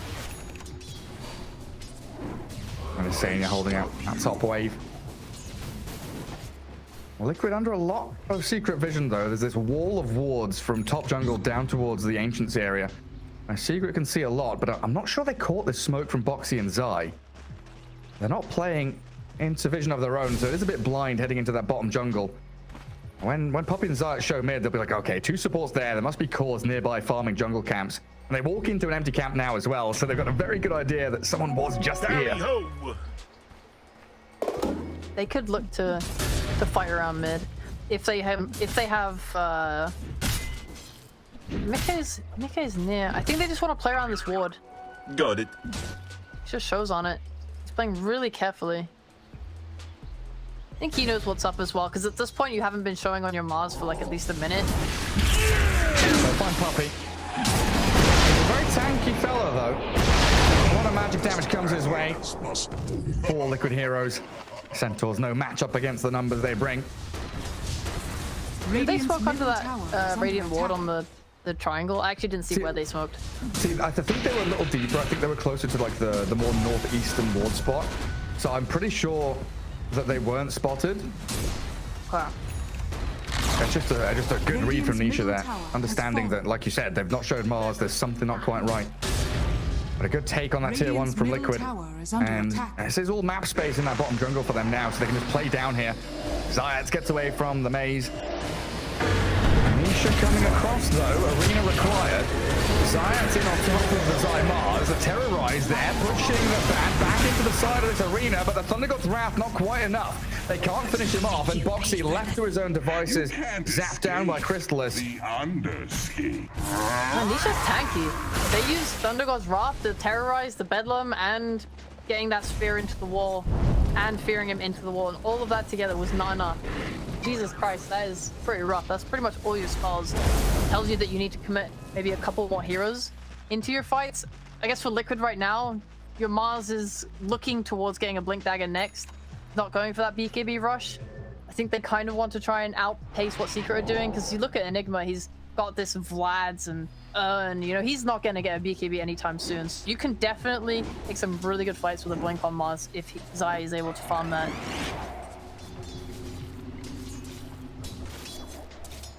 Secret looking to try and regain a bit of control down here. Did get the D ward. Liquid had placed down a little earlier. It feels like they're in this waiting mode. Waiting for Rezo to get his items. Waiting for Crystallis to get this BKB.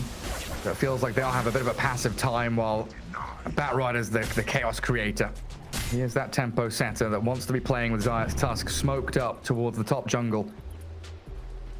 And they're going to come in contact with Mickey Zeus, it looks like.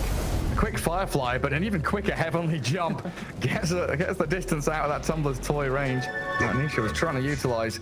And now they're pinging out top, saying, hey, Matu and Insania, they're up here by their tier 2. If they press out any further, could find a catch. I genuinely feel a little bit of frustration there. And maybe they can get a strong puppy here. Where's that Centaur? Radiant's bottom tower is under attack. I think they're playing pretty nicely on Liquid, because Gyro always just has Venge behind him. Not this time. Venge in front of him. They'll attack the gangbot. Stampede with the lasso, trying to drag Insania away. Let's secure that kill. But yeah, like this is the fruits of your pressure. You ran twice now into this jungle trying to look for Matu, and you just keep getting kind of. There's nothing you can really do. I mean, Matu's showing top, but Venge's right behind him. You try and go on him, he gets that swap. You try and smoke into him, Venge's breaking that smoke. Insania's just playing right now, knowing that Matu is the one at the most threat, playing in that top jungle, which is where Secret ideally want to be playing.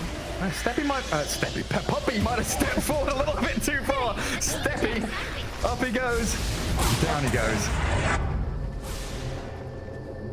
Those ramps and staircases. Not where he wants to be, and they will get the black hole onto Zai. He's going to be taken down here by the Walrus Punch of Zayat. Matu and Boxy were looking to latch on to the remnants of that fight, but not quite speedy enough to cross into that Radiant jungle. It feels like their goals so far have been to look for the bigger goals, like the Zeus and the Gyro, these carries, because Zai is going for a utility build. But they're settling in the end for using Black Hole on him, for getting what they can, because I feel like Zai has been making some kind of illegal movements with how much he's gone on the bot side of the map. Especially when Boxy's kind of rotating away and leaving him alone there. That's why I was a little worried about how passive they are being on Secret. You know, waiting for these items, waiting for Enigma and the Razor to feel ready and feel strong. You know, quite often we see, I'm going to bring it up again, the LGD effect, where they know that they're strong and they can take these surprise fights where they smoke and they find a catch, or they force a team fight around key objectives without their items even. But in this kind of game, I think Secret probably have it right. You know, you can't fight into Arena, Thunder God's Wrath, into the Dark Willow. There's just so much team fight here from Team Liquid. You need these items to actually feel comfortable. Blink on Zai, can go smoke. Time to go. And it's really good to do it now if you can, because Bat is just about to finish his BKB, which is when Secret will want to make a move. They're finishing BKB soon on Razor as well. They're finishing Blink on Tusk soon. They're 1,000 gold from Blink on Enigma. Puppy getting his pipe any second now. Like right now is probably the weakest that Secret will be for the next 5 minutes.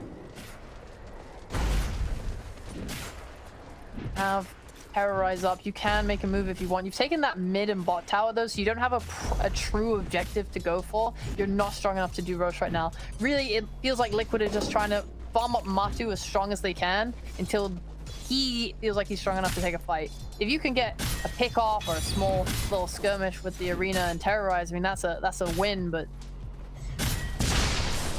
and just holding on to this tier 1 as well.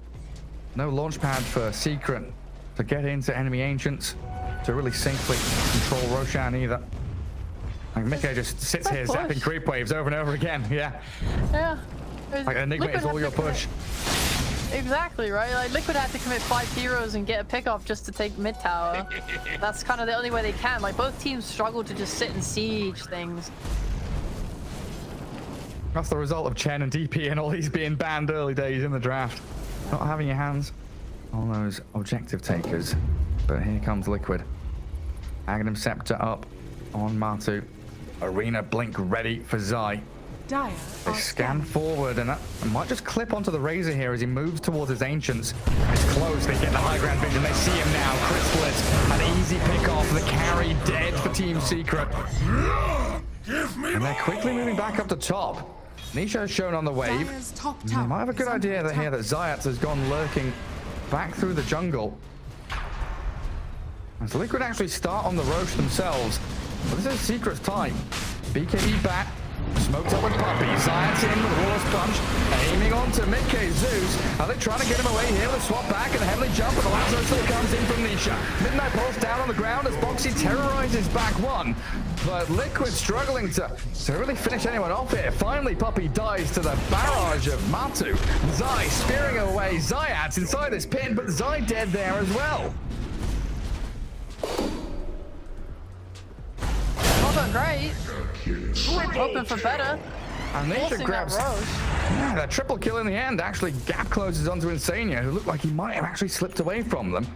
A Secret, they position themselves in the pit, but yeah, I don't know, taking towers and killing Roshan, not very adept at doing so. Gyro without BKB is not quite strong enough to do it. I think Secret are being a little risky here by trying to force the Roche in a return. I really don't think they have the damage to do it. So they should back off, but under attack. Yeah, that fight was pretty good both ways. They forced a swap out on the lasso, but it didn't really stop him from just still being in there, dealing a lot of damage with the BKB. It was nice just from Willow to focus down on Rezo, not let him get in with that black hole, but he has a blink dagger now. The last fight is going to be much different to the next. This time he can actually take a better angle to try and get in there, because yeah, otherwise it was just trying to walk in and do that. They didn't really combine their spells, like getting that arena fear. The fear being used only on Rezo, it was not super ideal in both cases. It was like frantic and wonky. It was a good reveal from Zayat, right? And it's that surprise factor where Tusk is suddenly blinking into the middle of 4 heroes, punching one of you, and you have this fight or flight moment. Like, hang on, wait, do we stand and kill him? Do we run? Are we afraid of a bat coming? Dire's top tower is under attack. Yeah, Anisha now. Blink BKB. Roshan pinged down by Secret. They're going back in here, and they've got tag team and a decent amount of damage from Eidolons. Resolution will bring in.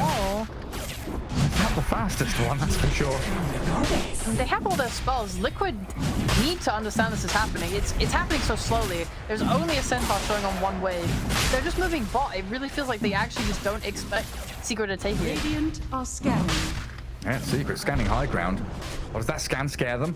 The scan turns red and they're afraid. It's only Insania that's clipped it. But they're going to smoke in and try and wrap around behind them. High ground ward, they'll see the Venge. Immediate 2-man blink straight onto Insania. Kill off the Venge. And maybe now Liquid realizing Roshan is a absolute potential here for Secret to just walk back in the pit. Yeah. Pick up on Venge is the dream for Secret. Every single fight. They can kill him, it doesn't matter. The black hole can cover the rest. That's how you can kill the carry. Radiant's bottom tower. Anisha finding a Dark Willow there as Roshan dies. Aegis claimed. Black hole in. Rezo sees Zai inside the arena. Stopping any follow through from Liquid here and losing one by one.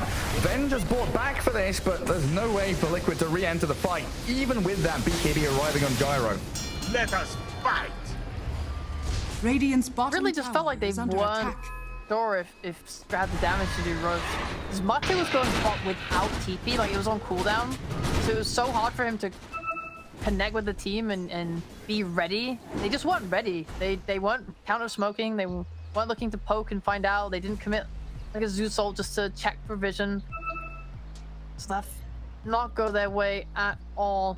I know Liquid are looking for a fight where they can start with this arena and spear. They want to just keep the Venge back and protect Matu, who's just going to deal damage with Flak. But for Secret, yeah, finding Venge and starting like that as they did, just their #1 way in. Yeah, and winning that waiting game, right? They were waiting for 20 minutes, and now they come out with this Blink Enigma, the BKB's up, Razor's ready to go. It's really a pivotal time for Secret here to turn this 6k advantage into meaningful objectives. In tier 1s, mid and bottom still standing. Tier 2 top being pressured a little bit there. Nisha just shoving out the way, falling back to farm the jungle. It's always interesting to see teams fight back into Aegis. Liquid, they still feel strong enough with the majority of their arsenal ready. Arena coming back off cooldown in a second, in fact, so they will all have the green lights ready to go. Yeah, they didn't even hesitate. I guess there's no black hole, right? It doesn't really matter. Yeah, because then it makes it easier for Insania. It's just the Blink Lasso that he has to be worried about. Yeah. They force Secret back down bottom. Well, Secret can be very aggressive when they have black hole coming back up, but it feels like with Lasso, you always have that opportunity to steal someone away if you can catch them by surprise. Oh, that's Anisha. Smoke breaks, high ground vision. Dark Willow into the Shadow Realm. Snowball forward, trying to chase off the Matu here. They'll kill off Boxy quickly. The punch finding Gyro, but it's got BKB in the backup of Zeus. Swap around as Matu saved by Insania as Zai goes in. Maybe a bit of miscommunication there, but it's still going to get a couple of kills. Puppy and Zayat both trapped inside that Colosseum of Zai. And Nisha, he's back in with a lasso. He was able to hold it and still has his BKB, so he's straight onto Zai's Mars. BKB's up and doing an awful amount of damage to that Mars. Crystallis, and he just still in hand, of course. Yeah, it feels like Liquid being dragged back and forth in this awkward team fight. Spending all their ultis, getting a couple of support kills. I mean, Secret feeling decent about this. That was pretty awkward. The Willow breaking the smoke is pretty best case for them just because of the Shadow Realm not being able to just get killed instantly off by this Tusk, forcing him a bit out of position. They did get Martu's BKB though, and Batrider holding on to this arcane. This game is just super weird. It feels like so many little crods and stuff. There's never been these grand team fights breaking out. It's all little bits at a time. This black hole's about to come back up on secret, so they can use this right now to look for kills. Maybe they want to use it. What they could go into the triangle, take that area if they want. They can leave a ward in this bot jungle and then just play towards top. Maybe look to start pressuring that tier 2 tower with the Enigma Eidolons and stuff. Yeah, and let's not forget that was a two-man smoke, right? Tusk and Batrider were the two heroes to go forward and start a team fight into the middle of 5 of Liquid and still come out with a decent trade. And on the side of the map where Liquid are trying to hold as well. Now Liquid spend all of their team fight ultis, getting a couple of support kills, but not able to transition that into an objective or really move forward. You're still trapped on your side of the map. Now Nisha's playing top into Dire jungle, forcing Liquid again just to retreat, get back to their base. They're using this Aegis so very well. They're not committing any real key items or spells. Like Nisha held that BKB lasso till the very end of that previous fight. And while this is happening, Crystallis is looking a bit worse for wear in terms of farm, but he's caught up tremendously. Dire's bottom tower Looks like they'll just try and take this bot tower and just open up the map as much as they can, remove a lot of TP points for Liquid. Liquid have been playing very just passive. It feels like they got this blink on Zai but weren't really able to make the dream happen. So now they're just sort of relying on Matu to be their win condition. They want him to get more damage, and then they will do their best job to try and lock people down for him. As long as they can save Matu with this swap, it's kind of the most important thing. But in a bunch of different fights now, we've seen the Razor linking. Matu has pulled out a swap. The Bat using Lasso has pulled out a swap. So we talked about it in the drop, but they have many ways to force this spell to give space for Resolution to also have a free team fight. And he's got BKB coming now on the courier. Right, so he just has to be patient. That is the only rule Rezo has to follow. Just wait for swap. And then you can land these big black holes. Just for secret, if they can push into an area, ward it, and take that, I think it's very hard for Liquid to threaten it. Because they're playing into fog, and he can only really start a fight if they start with a Zeus ult where they see everyone, and then their initiation is just really difficult. Because Zai has to see everyone, blink in, use Arena, or a Spear. And it gives a lot of time for them to just pop their BKBs. What are Liquid up to now? Waiting behind their tier 2. All 5 of them are together, so it feels like they're converging for a smoke or wanting to start a team fight. You see Centaur starts it, in comes Zayat, punching Zai around. Mars down to about half HP as they kill off the Centaur at that initiation, but look at this. They've actually caught up the Gyro, dragging back. Where's the swap? Where's the save? Matu gets his BKB off as Zayat and Nisha do get blown up. A double kill from Atom Man, and they trapped him in the arena. Zai comes back in. Round 2 of the fight. Kills him off. That's one way. It's just they went for that spear that missed, and then Secret just kind of committed in and didn't take down Matu in time. I guess I underestimated how tanky he was. Just BKB Axe, they weren't able to combine damage as Secret. There was no Rezo, he was bottom right corner. Look at him. He's farming bot wave. Poppy jumps in, and you're 4v5. I mean, Liquid, they had the numbers, and they knew that Enigma showed, so they could go for this. Radiant's top tower. And Rezo has such a long walk up here. E-Blade saving Gyro there from the Razor right clicks that could potentially have come. And then it's perfectly placed Arena in the end from Zai. Okay, well I guess that's not as bad then. I kind of thought that went terribly for Secret and they had everyone ready. And I was like thinking, okay, how did they kind of mess this up? Did they accidentally lasso away from Rezo, or what happened? But really, he just wasn't there. So I think now they need to just kind of clear up their comms on how they want to take a fight. Maybe it was just they weren't expecting to get gone on mid or something, and I don't know. It's just a little messy. It's messy, and it's something you can fix. That's the most important thing. Rezo's playing with the team now. Alright, jump on boxing. Glimmer Cave and Shadow Realm can only keep you alive so long. And the potential for Roshan to respawn is here, as well as a DD rune for Crystallis. But the long spawn That's what's dragging these games out, Sheepo. We're getting 3-minute spawns on every Roshan. Yeah. Secret ready for tier 2 though. Zayas and Poppy in position to blink initiate onto Mickey, and there it is with the War's Punch Centaur stop. Combo in, but the swap back out. Insania buys time, but Rezo, he's moving forward with his BKB up to straight up Black Hole onto Matuma. Chrysalis, with the damage he's got, the onslaught comes, and Zai, defensive arena to try and spear back that Razor. Well, Liquid buyback on the Zeus, but he's blown up. He comes back in and dies immediately. Oh my god. Nice double damage rune for Chrysalis. Dire's middle tower. Huge impact for Team Secret as they can even consider having a bit of a poke to high ground here. There's no arena, there's no Zeus for 60 seconds, there's no gyro for 45. His response to this Venge in the draft was so smart. Honestly, really good draft. I mean, you just see, like, Venge just feels so pressured. He has to use the swap, and at that point, I also actually really love the synergy between, like, with the Centaur, being able to have Rezo find whoever he wants, not relying on Blink to always catch up to this Gyrocopter and Black Hole him. I mean, their teamfight execution is just really, really easy.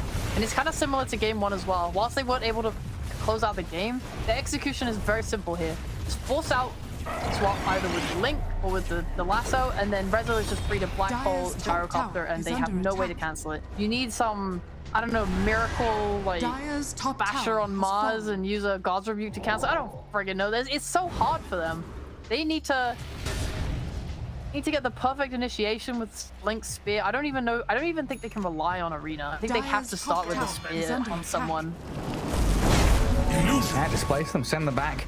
We even see, you know, this Blink, War's Punch, Snowball, War Stomp from Centaur.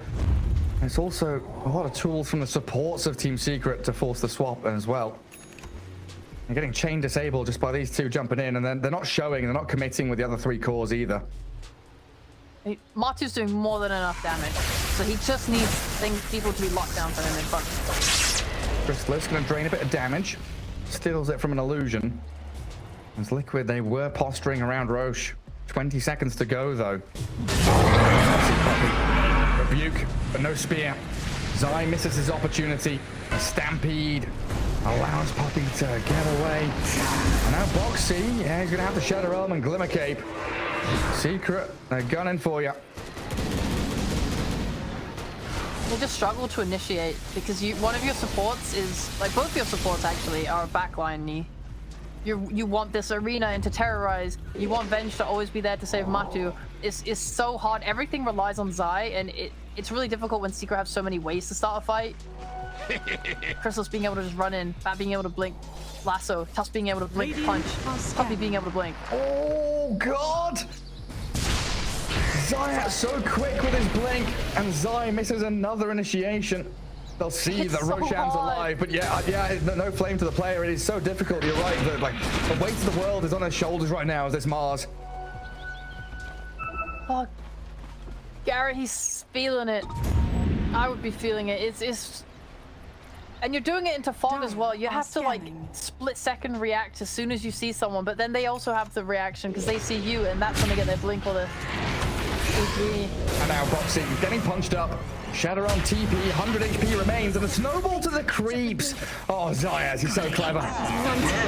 Gets the stun on the way through, and now you're down a hero for 40 seconds with Roshan alive. Dire's bottom tower. They're just showing how versatile they are at initiating. Way back in though. The blink, the spear. Zayas and Zai trading places, and the Mars. He'll feel the pain. There is a DD rune bottom, and maybe if Matu goes and gets his hands on that, there's a chance for Liquid, but they're down the Mars for 60 seconds. That means Roshan belongs to Team Secret. Secret doing a really, really good job of just... I mean, it's... I don't want to say it's easy. Any pro game is not easy. It is always hard, but just the amount of ways they have to access these fights, to catch people, to pull people away, to stun people. Like, they have so many stuns again. We see the strength in just being able to go on anyone and have even more, like, reserve ways to play. Yeah, we initiate with a punch or whatever, but if you walk up on Gyro, Chrysalis has no problem running in with a static link, and that is, you have to always play and be aware and afraid of this lasso or a black hole that might come out at any moment. And then if you try and turn on us, we have the Centaur run. We're just gonna run the opposite way, and we don't care at all. Or if you don't try to run, we're just gonna chase after you. Like, they're limiting so many options with how many tools that they have on Radiant. For Liquid at this point, it's gonna take a miracle, and it does rely so heavily on just landing a sphere. I might get a little leeway here once Matu gets his rapier. That is a be-all and end-all of team fight damage, and he's got it queued up. Yeah. I think Zai is itemizing really well right now. I was thinking that how can they kind of supplement this lack of initiation, and a Hex is the first thing that comes to mind, but I was thinking about who would buy it, and it seems really hard for someone like Mickey to buy it on Zeus, so Zai's gonna go for one instead. It is a shame though, because it also means if Secret are ever able to kill Zai to start a fight, pretty much every single, I don't know, way to stun and control people is gone. Yeah, all of your team fight, initiation, disruption, everything. It's on Zai. Secret, they prep themselves. Try and cut out these waves. Hold Liquid back in their base. Liquid, they are shuffling out, trying to find some D-wards and a bit of space for themselves. So very difficult though. Crystallis, very bold, fearlessly just moves into jungle. Such a 4p1. You just have to buy everything you can to keep Matu alive. If this is how you're gonna play, where you're not looking to scale on a hero like Mars with a Deso or something, he's going for Lotus, you're going for Hex, you need more Hexes, more Lotuses, 4-stars, Glimmer Capes, things that will keep Matu alive. Vlad's, yeah, anything you can that lets him live and be your #1, and then you just turtle and hold your high ground and let Secret come to you, because that's how you play these types of games, where you have to make, like, the enemy needs to make a mistake or overcommit or try and go all in on your one hero, and that's when the 4P comes into play and they protect you. Right, and that's it. You're looking for some, maybe swap back into the base, but then... Full stab, lasso, dragon, but no swap. Insania gets him back to safety. The turn of Desires now, the Thunder God's Wrath. Insania has died in the back and back. Jump onto the gyro though, forces BKB out. Crystallis straight in there with the static link, and in comes Resolution. The black hole to potentially just win the game. Catches the 2 big cores, and down goes Matumbaman. No buyback on the gyro inside. He's trying to kill off Rezo, but struggling. Crystallis grabs the double kills, Mickey falls deeper in the base, and Secret, they swoop through. A triple for Razor. They catch them trying to push out the bottom wave. 5 down, only 1 with buyback. And Liquid's base now in disarray. Dire's structures are fortified. What can you do? I mean, I'm coping for them, trying to come up with ways to defend and bring back this game, but let's be real, this is Secret owning you with a better draft, a stronger game, 25k up now. They have way too many ways to start. Like, the execution on top of that, fantastic. That punch from Zayat into the 4-star, get him out of position to get that lasso. Yeah, the swap range was enough, but what a cool play. Mechanically, just trying to make sure they break the range of this Venge, and so that he can't save the gyro. I mean, it was Zayat's 4th, right? Yeah. I think so. That's what I thought as well. I was like, hang on, who's forced the gyro here? But it's Zayat. Yeah, you're right. Punching and forcing him to allow Nisha that second wave of initiation. Just Mega Creeps coming soon, eh? We're on tier 3 top. 2 lanes down already. Liquid are respawning. Team Secret holding Aegis for 1 minute on Crystallis. Liquid with 1 more chance to go, but the blink initiation from Puppy, finding Boxy, and Nisha's there with the lasso on Zeus, drag him straight through into Zayas' punch. The brawler comes out on top, as Matu and Zai will get an arena down with a call down on top, but the snowball turnaround play from Puppy and Zayas, counteracted by the fear. Great terrorize from Boxy to clear through a couple of kills, and in the back, Nisha is speared up against the side of the map, caught out in the brambles, and Liquid. We've seen this happen before. The comeback is a potential opportunity here for them as they defend that final lane of barracks. But at what cost? I mean, let's see. We still got buybacks on gyro and stuff, but maybe Secret they're just getting a little bit ahead of themselves, not taking the win and sort of resetting. Maybe feeling like they were just strong enough to make moves like that, but. They're going to respawn here. They're still going to be much stronger. They have that black hole coming off cooldown, as well as Razor has his refresher. Very powerful team right now. And yeah, I mean, all these decisions are having to come out on Liquid. Your Zeus is getting lassoed in, and it's kind of like, well, we can't swap him. We have to save it for Matu. And you see there, when he gets his little meaty claws on you, he is doing a lot of goddamn damage. He is coming pretty close now to his rapier, which could be the the one thing get them back into it. But at the same time, again, you just have to consider how these team fights are going to play out. Let's say they get the lasso onto him. It's all in. And they swap. Then there might be that follow-up from Rezo. Yeah, I mean, in those last two team fights, I think Crystallis picked up like 2 grand. Gyro in the last team fight got about 1,500, so a lot of money flowing into the pockets of the carries. Radiant's bottom tower. And Liquid, 2 lanes of barracks down. They've managed to contend with this before. They're not newbies defending up against these super creeps and coming back for moments like this, but you're right, it is still a struggle against Black Hole, against the tempo that Secret have been setting in these games.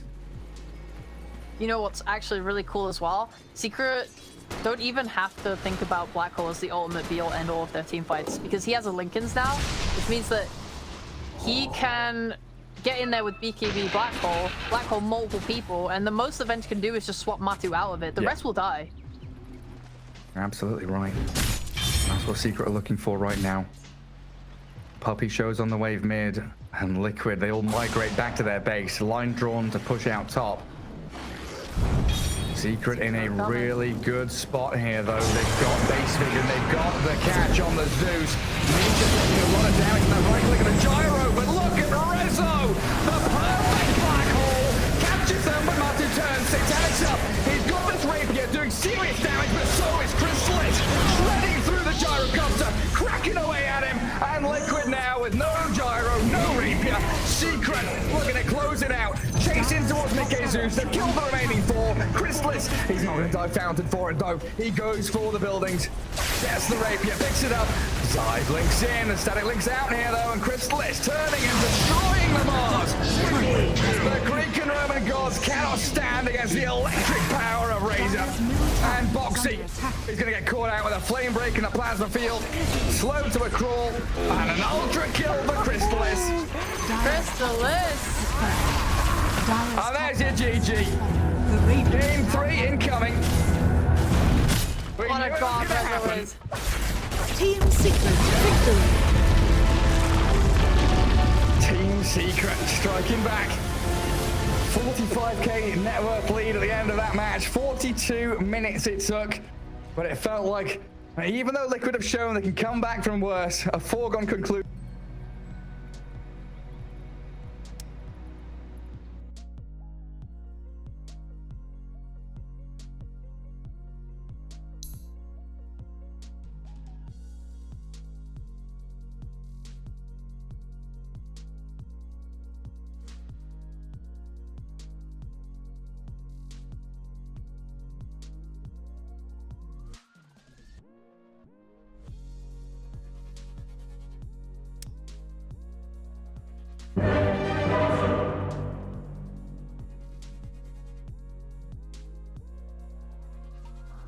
Crash to secure it and harass Morphling at the same time.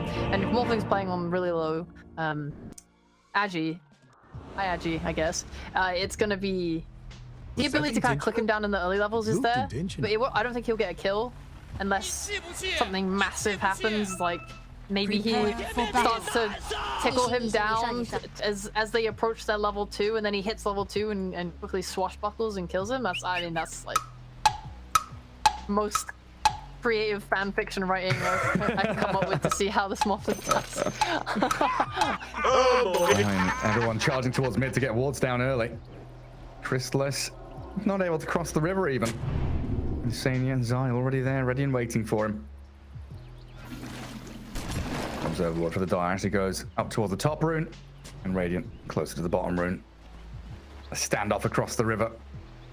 Insania wants a high five, but Nisha's not obliging. So what are we going to have? Crystallis Puppy, Monkey Witch Doctor. And they're going to be up against a Marcy Razor.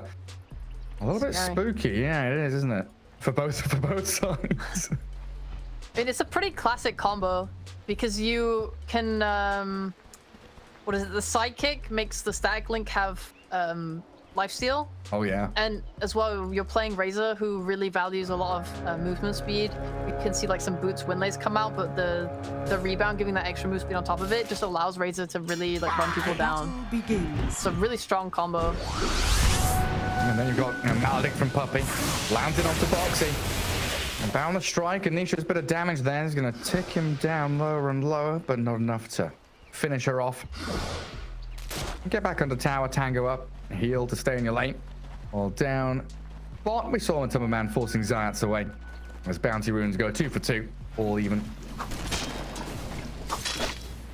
That's a very, very scary off lanes though, like Tusk DP, Yes, Razor Marcy. These are kill threat lanes. Good luck, good luck, Observer.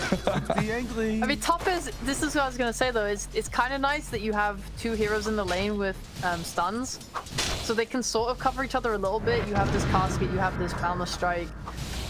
You can sort of get them off you, at least in these earlier levels especially. But when they get more levels, when Boxy is being able to dispose back as well, and you're getting this movement slow on you, I don't know if these 2 stuns are enough, and you're slightly relying on RNG as well from the cask. If it jumps to like 2 creeps or something, you're pretty much screwed.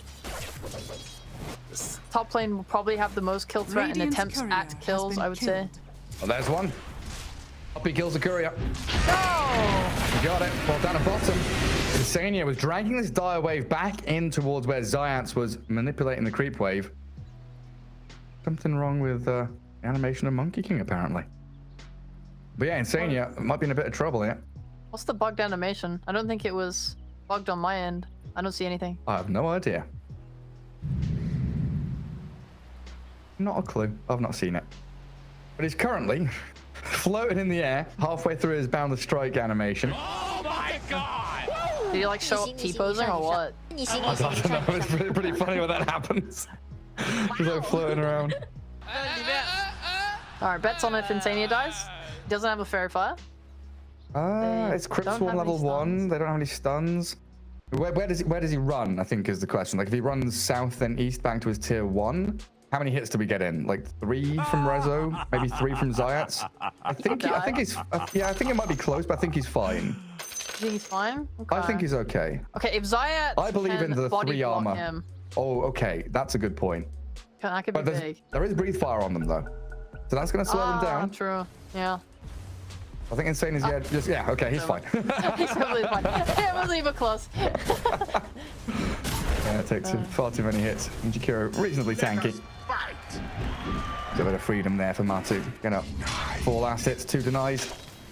Yeah, peeking into mid. 6-4 Pango, 3-1 Morphling. Early days, a little bit more difficult for Nisha here. Needs to get his levels up.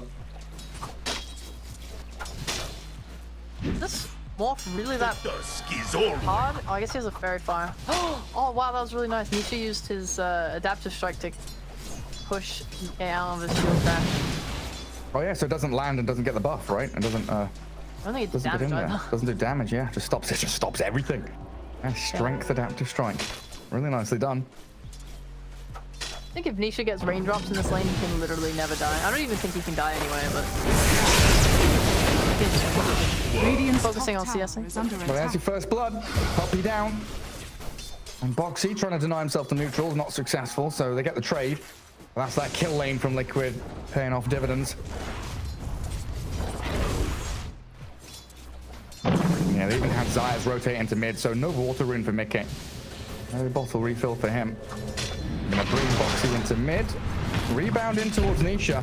Level 3 Morphling, shifting and waveforming. The shield crash there, but they're still lacking damage. I thought that was just gonna be a bottle refill TP, but they attempt the kill.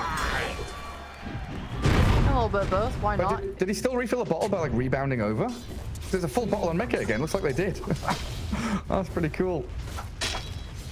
Yeah. It's always good to harass a Morphling down. Any little bit you can do just means that he has to be playing on higher strength. Also, Zayat's dangerous? Yeah, he is. Breathe fire's on him and he's saying it. Tracks back to get the kill. Yeah, your page 3 of your fan fiction about this mid lane, right? Chip away and Morphling. That's what I was saying. This nice little harassment onto Nisha. If he has to play in a higher strength more, he's gonna have less damage just due to less agi, and it means FPS is just easier on the side of Mickey. Because yeah, morphing can be quite annoying, and I think all the early shield crashes so far from Mickey have allowed him to have pretty good CS in this lane. He'll just hit Nisha whenever he can. And some XDs exchanged. But knowing that Zayas did go mid to refill bottle, Resolution getting run at by the bear. Breathe fire on him, Spirit Siphon trying to keep him alive with the fairy fire, but not enough with the long range projectiles. And to Insania and Matu. Top two. Go back again onto Puppey. Boundless Strike to keep Chrysalis battling into Boxy. The Marcy, last tick of Maledict, won't do any real serious amount of damage. The Chrysalis will get another few stacks up, gets the Jingu going. That started so well for him. I don't know if you saw it, but the Static Link came out at the exact same time that Chrysalis used Tree Dance, so it basically just snapped the Static Link instantly. I think he just tried to kind of go for it again, just in case. That's a nice little move. Nice. Yeah. Oh, Liquid come across, contest the pull that Puppey had made. He's de-watered a small camp, so has access to that now. Be nice for Liquid to try and reset this lane at all if they can drag the wave or go for kills. Yeah, I mean, Boxy and Zai in onto Puppey, rebound back across onto them. At the same time, bottom lane, Zayat's being brought down by Matu and Insania.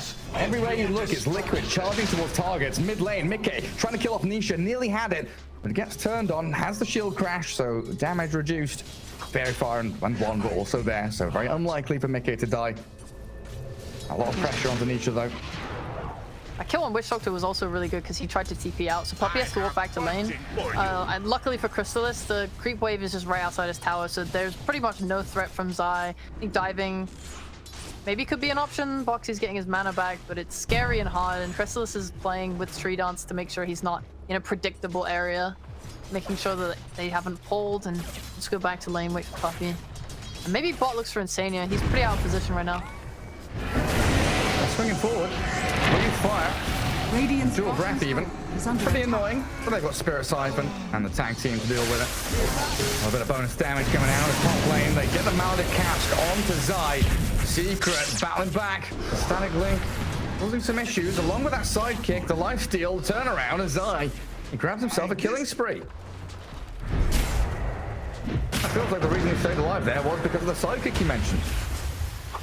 Oh, what's happening mid? I see, fine. Oh, yes, no, yes. Across it goes. Yes. Yes, he's alive. He lived. And a bottle refill from Insania as well. It's non-stop in these lanes. 6-2. You know, Liquid getting the kill lead, but overall, going every which way. MP and DP not looking too bad. You get that earn up on Rezo. Keep playing aggressively with your Zayat's Tusk. They're aligning their kills a little bit, or at least it feels like they're trying to look for kills kind of leading up to the power rune mark, just so they're able to go mid and help secure it. Just trying to get the most impact out of it, give their carry or offlaner a little bit of relief before moving. And Tusk is TPing top. If they can get a kill on Zai secured, that would be pretty good. It feels like they've lacked that extra one hero worth of damage. Zai's is going to smoke all the way around. Yeah. Put wards down as well in the triangle. Taking a long route around. I think he might have caught a glimpse of Insania moving top as well. Liquid bringing a few heroes up here to rebound in onto Chrysalis. Cass gonna bounce back into the creep camp, and as the Wukong's command, it surrounds Liquid. Chrysalis still up and running, but that static link drained enough damage. As Pango rolls and crashes in onto Zayas, but he's been pushed down to low ground.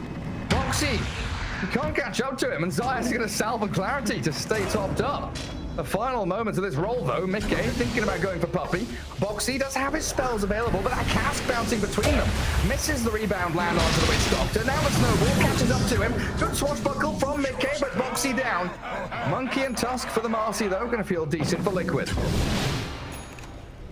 They did lose their Razor at the start, though. That can't be forgotten. He got the kill on Chrysalis faster at least.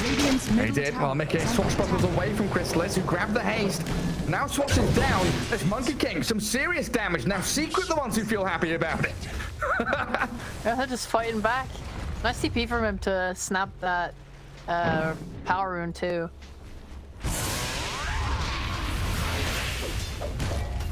As it stands, Matsuma-man's lone druid very quickly getting towards his key items. Has the phase, gloves, orb of corrosion, and then of course we all know and love the Mask of Madness Deso. This bear will start breaking buildings down.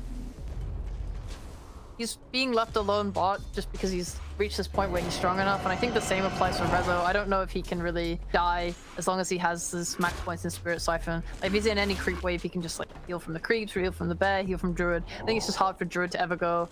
So they'll just focus more on this top side, try and take that tower and open up the map. They can bring a lot of heroes to this fight, and it's easier for them to bring Mickey than it is to bring Morph, I feel. Yeah, and they go straight back up at the top. Chrysalis, having all this damage drained again, tries to heal up off the bound strike. It looks like he succeeds. Now with Resolution rotating, Zai, the one about to die, does take one down with him, though. A Secret so happy to respond with numbers when Liquid make these moves. Oh, and Mickey nearly dropping in the mid lane to Nisha. Swashbuckling away. We'll do a lane swap. Looks like they're pretty keen on keeping their top tower alive on the side of Secret. You're rotating your DP. Is under attack. That's a pretty big committal of the strongest hero on your team right now. But she has that exorcism. Usually you want to use that to take the bot tower. And looking at that bot tower, Chrysalis getting pummeled by Boxy and Matu. Sidekick on the bear. One hell of a tool. While in the mid lane, they get another roll in. Nisha shifting into strength. He always had that wand and waveform ready and available for himself. Even safeguarding the bottom rune there, Ziant. So a regen for Nisha's morph as well. I don't think you can put your DP top. I mean, if you want to defend this tower top, if that's like your most important thing, then sure, but you need to give Monkey King a space to farm, and he, like, the only person that can really lane against the lone druid right now is DP. So they'll just pressure mid instead to try and force some rotations there and take space. And swooping in, Ziant makes the move towards Insania. I'll take him down quickly, giving the spree to Nisha. They've got Zai, TP rotating in though.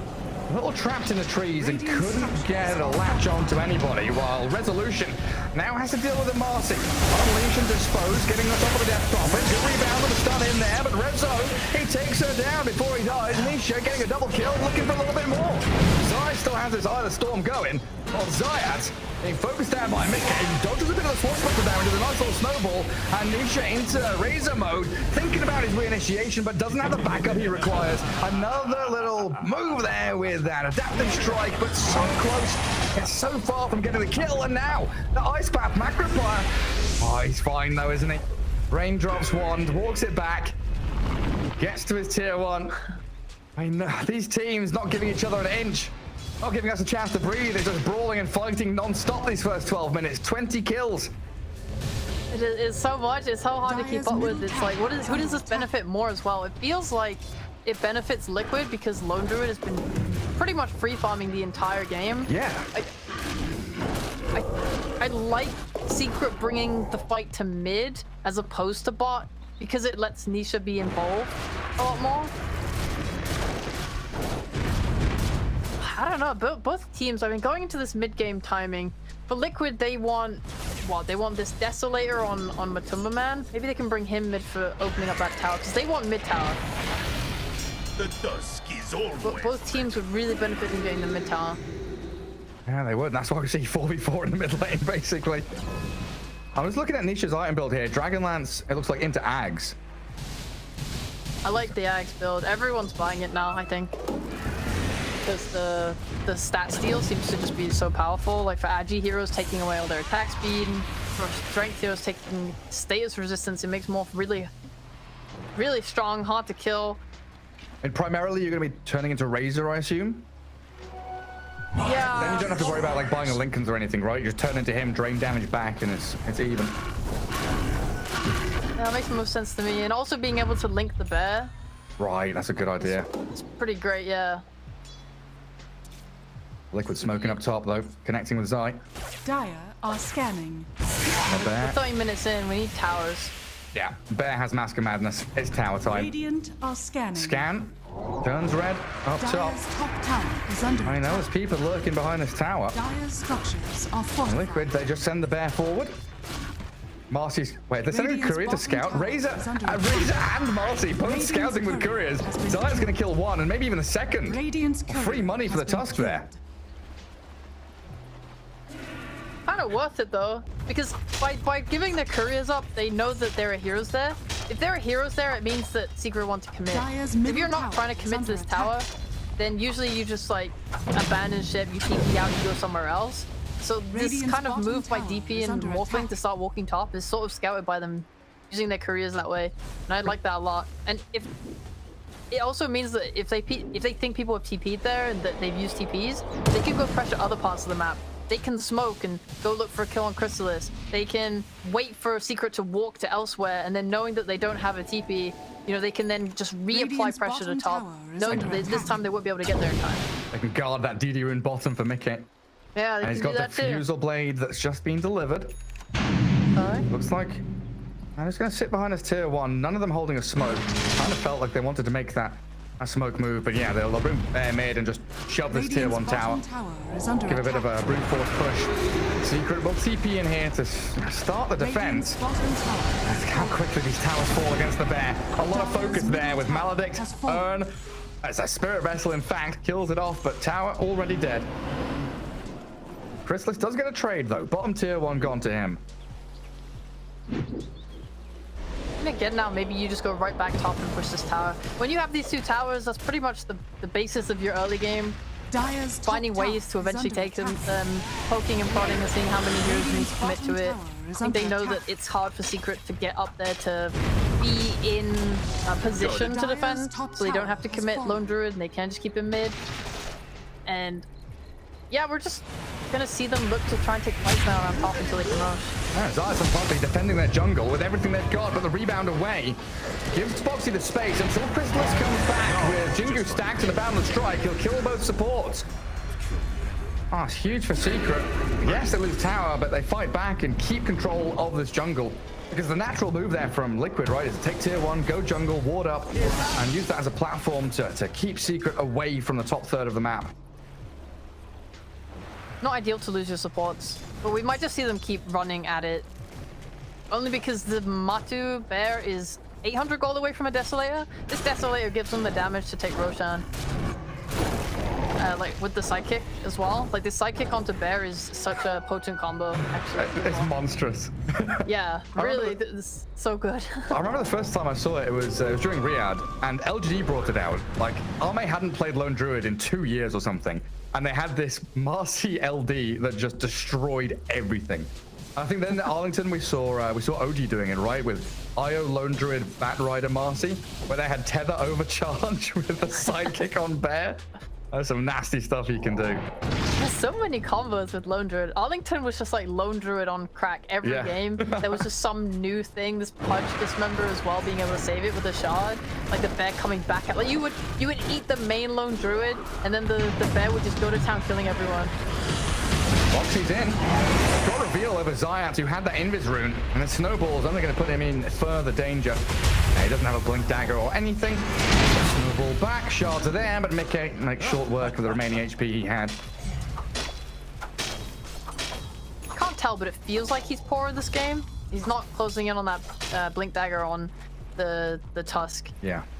I think it does. Scanning.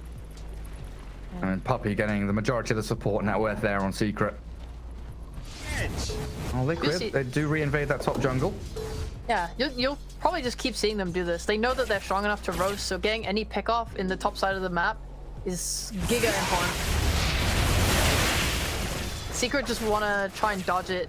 They don't really have very good heroes at poking at Roche. They can use the ice shards to give vision of it, but the most important thing here is that they don't commit to one side of the map, like the bot side of the map at all, because then they will just hit the Roche. I love what Chrysalis is doing.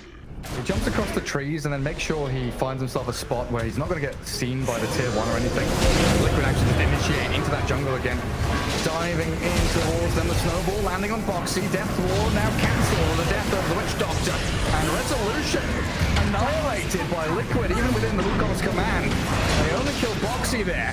And now we're going to find Zayat in the tail end of the fight as well. Nisha is in Razor mode, draining away at the Matumba Man's bear. Bit of a weird animation there as Jakiro gets jumped upon, and Nisha keeps on chasing. They'll find the Spirit Bear. A buyback from Jakiro though means Liquid want to keep on fighting. They don't have Rolling Thunder. Just resummon the bear. saying you're not going to get the chance to utilize his buyback. Okay. They can go get it 50 seconds. It feels like that's when they have the roll and there won't be an exo for 100 seconds. For Secret, pretty decent defense. You have to commit 2 buybacks though, which is really scary. Yeah. That makes Blink even further. Yeah. I'm actually even wondering if Crystallis wants to disassemble this Echo Saber and go for a BKB. Yeah, he is. He had a Deso queued up, and I think going damage is obviously you need that a lot playing into this lineup.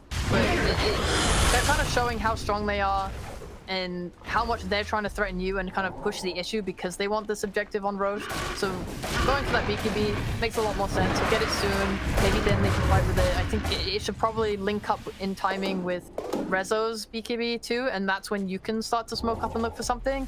And Nisha just way more greedy, which is fine, right? If you have 2 heroes who can stand in front of you with BKBs and just give you the space to get your damage off, it's okay, it's fine. Yeah, he's got his Ags now. I think Secret have shown how quickly they can kill the bear as well with Maledict and Walrus Punch with Tag Team. Lots of ways to deal with it. So Matsu got to be a little wary of his resummon ability. I think with Macropire, we could potentially see these positions where the bear just sits inside Macropire, has Ice Path as cover. You got Rolling Thunder creating chaos and canceling the Witch Doctor's ult. I'll take that. Yeah. Mickey actually finished a blink. So you're giving yourself more flexibility in the fights to go for the people you want. It would be nice for Mickey if he can get a little bit more control so he can properly chain stun someone either with that shard or it looks like he's going for a basher. Really not there, just a long range way to really mess with these supports. Puppy feeling a little bit poor this game. You know, not quite got that 4-star. We've seen these Witch Doctors who've been able to go a bit greedier and get something like a blink. Yeah, he had it queued up for a long while. Mickey straight in on top of him. Witch Doctor and the Tusk. There is a little voodoo switcheroo as the Witch Doctor pops into the Nether Realm for a second or two. Zayats, the second focus of choice, as Puppy just get blown up by the bear in the end, and Liquid proving they can slaughter supports. Mickey on a mega kill streak, finding Zayats in the end, and Secret have been halted. The Exo expended. Liquid with another resounding victory in that top dire jungle. They just keep coming in, battering heads against Secret, forcing them to fight. This means now there's no opportunity for like a push on tier 1 mid from Rezo, which he'd love to do with his level 2 exorcism. Do you not feel a little bit of fear though? When they take these fights, they're losing supports, but they're not killing cores, and they are killing the bear. Yeah, that's what I pointed out earlier, right? It feels like as this game goes longer, I think Secret with Morphling Monkey DP Tricore probably feeling okay if they can take this, what, like 40 minutes? That's what I feel. If they're able to hold off on this Aegis and make sure that Liquid don't get too much from having it, because they're going to go to top, they're going to take this tier 2 tower, they're going to take the outpost, and then they're going to start to poke at the mid tower probably from like the north side of it, and then they sort of have this free feeling of, okay, do we want to like sweep back through our jungle, try and kill someone there? I mean, there's like 100 options that they can go for, but let's just focus on for the now.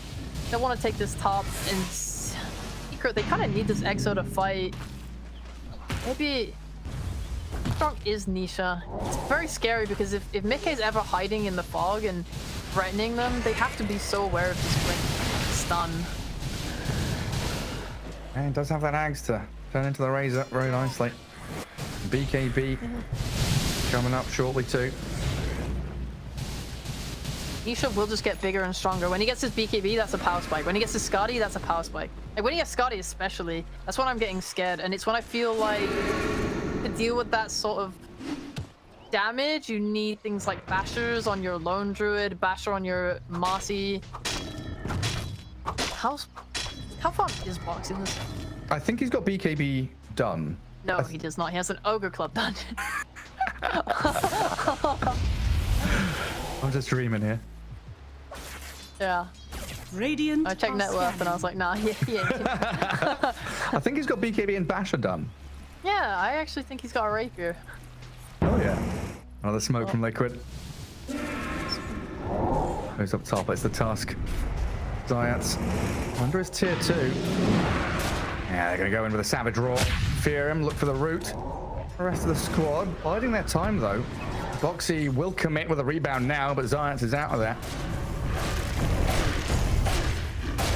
during this time, Secret should just be farming for their next items and trying to get decent wards down where they can. They have this nice one on their cliff that protects their ancients for now. So I think that's just to give Chrysalis this farming pattern through the enemy jungle back to his triangle without dying. Well, I'll tell you who does have a BKB. Resolution and Chrysalis.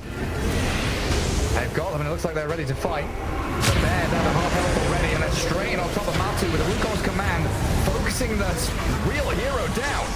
And Zai is just going to die. Aegis claimed up. Rezo and Nisha, they're surrounding this Razor. Liquid go a step too far, looking for that tier 2, and this is where the fear really does strike. Liquid gonna lose big core heroes. Insania, another one to fall there. Sorry, Gary. I want to amend my statement. What Secret should do here is TP in and fight. They are so much stronger. Oh my god. Okay, I was wrong. I guess what I thought, yeah, let's fight and farm for your next item. Actually, they already had it. Crystal's having his BKB finished and ready because he did that disassemble on the Echo Saber, and he was just really strong there. Zaya just buying so much time for this. Boxy's gonna get picked off in the mid lane as well. That's 4 heroes gone on the side of Liquid. Man, they dive tier 2, get toyed with by the Tusk. Let us fight. Team Secret, 5k net worth lead for them now. With a Tricore they've got. Spooky times ahead for Team Liquid. That was meant to be their Aegis timing. That was meant to be tier 2s and map control completely shut down. Yeah, do you remember what I said kind of in the past? My biggest issue with Marcy is her item build. This desire to always go BKB Basher can pay off really hard in the late game, like we saw in game 1. But she's not a hero that is typically buying support items. If you're playing into a Monkey King and a Tusk, heroes that can control you in an area with like the Ice Shards and the Wukongs, you need 4 staffs. And Boxy isn't going to be buying one. It's very much on Insania to be the one that gets it. Razor's not really a hero that likes to buy a 4-staff either, so your utility is not really coming from anyone with any net worth. Yeah, I felt that one as well. Oh, spike there. I didn't. Lag free. Let the game go on. So strong. So powerful. Okay. But yeah, Boxy's going to need a fair few minutes here to get that BKB up. And now you've got Morphling, top of the net worth. Nisha racing towards the Skadi.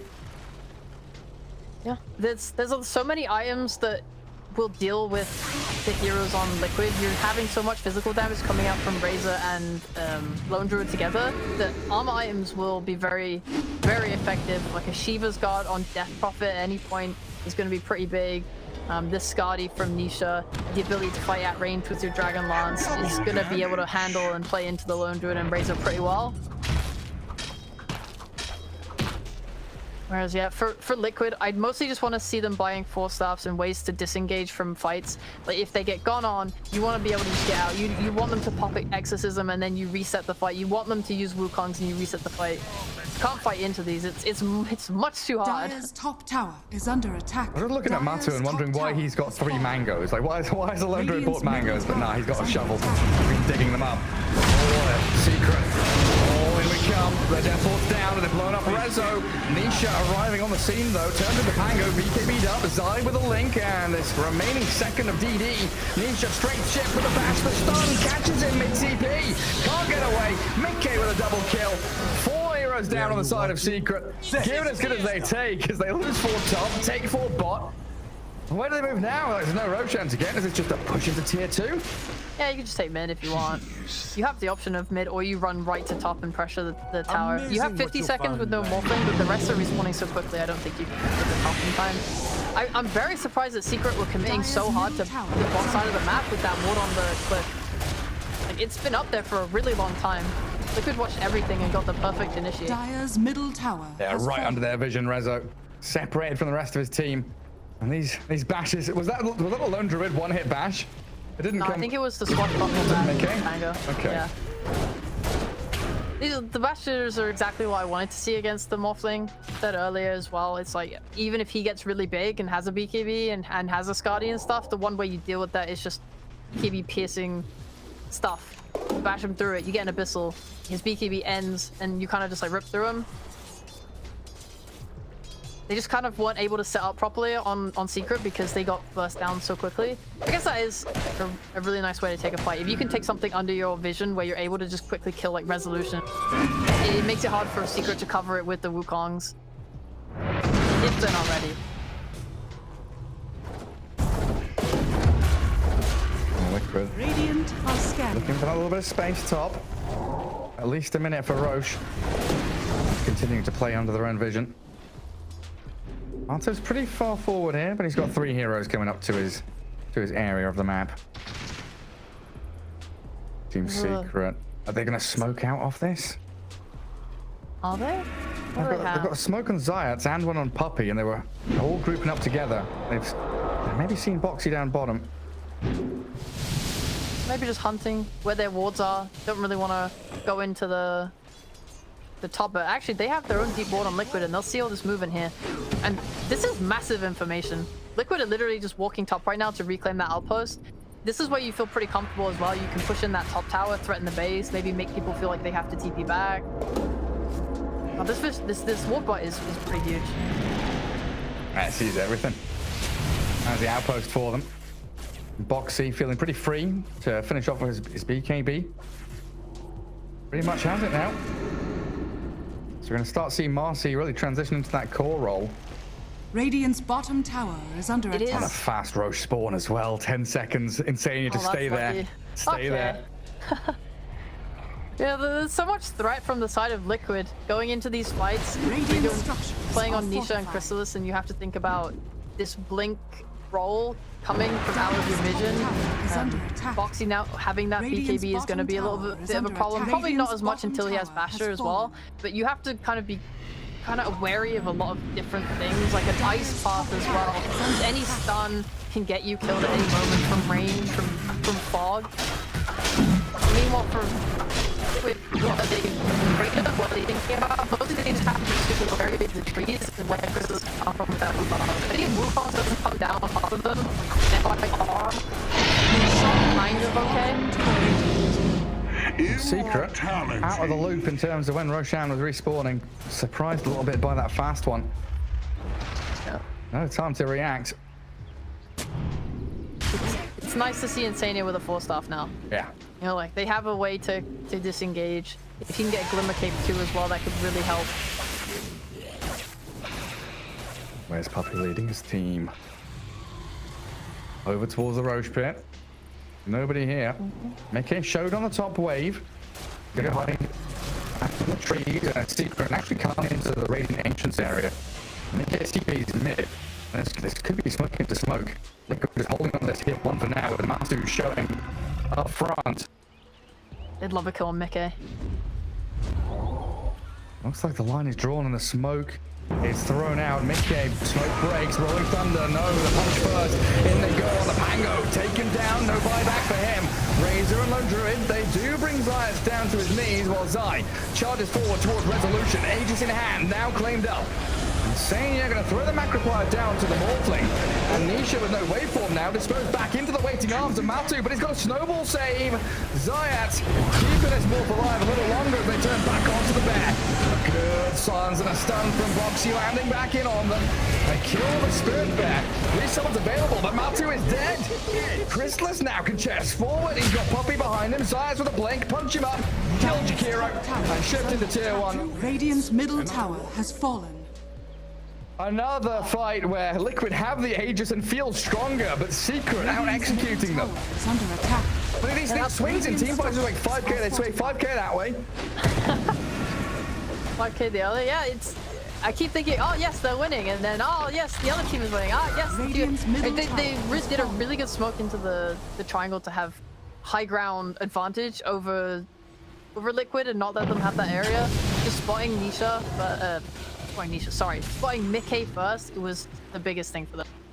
Just taking away his role. I mean, he is very, very farmed. It takes away one source of bash. You have a Shiva's Guard as well, which makes your game much harder to play on the Morphling. I'm gonna see a pause here, but... Oh my god! Yeah, I think the Pango kill is the highest priority for Secret. So by getting him first and him not having buyback, it was pretty much just a free-ish fight. They nearly got the kill on Morphling, but he was covered by Zayat. Honestly, Zayat's carried that fight mega hard. He did. He really did. He's the initiation. He's the save.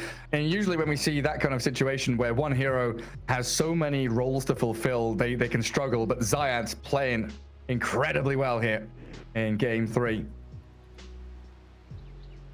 I guess that's another threat then, right? You have to be very wary on Liquid now of where Secret is at all times. They clearly didn't know that they were behind them coming.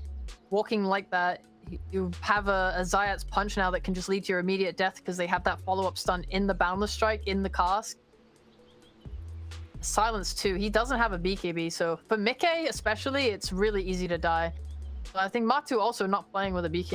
Yeah, they have enough lockdown on Secret if they can start the fight. So yeah, you need to be scared of Honestly, trees, I'm you need really to be scared impressed. of Tusk starting and... Spooky. And giving Aegis twice to Zai, you know, he's gone very deep in these fights, trying to utilize the Aegis to separate the fight, separate Secret. But he loses them very quickly. Like, we've had Roshan die, pick up Aegis, then a minute later they lose it. So a lot of that momentum and freedom that you can have from Aegis to actually push objectives or gather a bit of land, hold the high ground. It's gone now again for Liquid. I do have a blink on Razor now, though. Ability for Zai to gap close and go deep in those fights like he's been wanting to.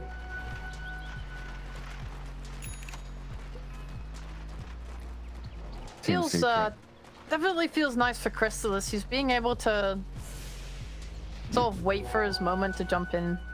Having Rezo going, like, they have 3 cores that honestly can go in like at any real point. I don't know how to explain this. It's honestly getting lost on my words. Holy It's been shit, a long, my brain. but a long few days and plenty of long games. I'm losing my words as well. Thinking that the Lone Druid hero is going to bash someone when the Spirit Bear's holding the basher. You know, my brain's melting. Don't you worry. Dude, I got it. It's okay. Okay. Deep breath. Woo! There is a lot of flexibility in how Secret can initiate, because if Monkey King goes in first and takes a bit of attention, then you have all this damage coming out from Nisha to cover him. But similarly, if Nisha goes in first and takes that attention, you can get that cover with the Wukong's command. And Rezo's doing a really nice job of running in and sort of tanking things, giving vision, showing where heroes are. If they can just start a fight at any point on Secret where they kill Mickey first, that's the best case scenario. But honestly, any pickoff leads them to have a good fight because they have more carries technically. God, I wish I'd pinged that sooner. Crystallis was on top of a tree and he turned into a kobold. So we just had a kobold sitting atop a tree. I was watching it. Little cutie. Alright, Secret. Go to the smoke play. Liquid, they're not quite in position. Senior a bit separated here from his team, and a jump from Crystallis speared back though. Zayat's in with a snowball punch. Oh, the witch doctor shredded by the bear, and so Zayat. Summerman, he opens up on them, but the Wukong's command is going to zone them away. Secret chasing in with Nisha. Razor dying quickly. Scardy slow, too much to contend with. And Nisha's able just to 1v3 in this fight. Forward facing, keeping Liquid at bay. You see what I mean? The monkey is super happy to just jump in first and go in. And then Nisha is able to find a Zai on the backline and just morph into him, steal the static link, bring him down, and he wins that trade. He's more farm, he steals your stats. It's so nice for him with this new Ags. I think with the Exorcism down, there's a potential that Liquid look for a fight when Razor's back up. That's kind of an opening for them. They did lose a bear though, so if they take a bad fight and the bear dies again, kind of sucks. It does, yeah, but a struggle. I think Matu's his bear is definitely struggling in these fights. I'm not sure what they need. They need to be the ones that start the fight, I guess. The Secret are the ones sort of taking the fight to them quite a lot now, going for these smokes, looking for these plays. Using that tree dance vision, really abusing vision actually. Yeah, they've got wards, sentries all over the place. Ideally, Liquid want to fight outside of the Dire base so they can get a couple of kills, maybe go high ground. That was a big one. Oh, servers are struggling a little bit. Wait, what does that mean? Boxy just said, I'm out, and then disconnects. He's coming back. It means he's out. He ain't coming back. He's coming back. Boxy's done. He's going to the store. Well, Secret in a pretty good spot here. You know, Morphling's up on the high ground. We've got 3 heroes. Tusk respawning soon. Resolution can join. Now, Liquid could meet their match if they go too deep into this jungle. feel like, yeah, they've seen the Spirit Bear as well. What are we seeing? Monkey King? He's mid-jump, isn't he? He's pouncing across. Yeah. No, he's actually just been gifted the ability of flight. They decided that monkeys, it's time for them to evolve. It's 2022. They can fly now. Leave this forsaken planet. Turn to humans, now to birds.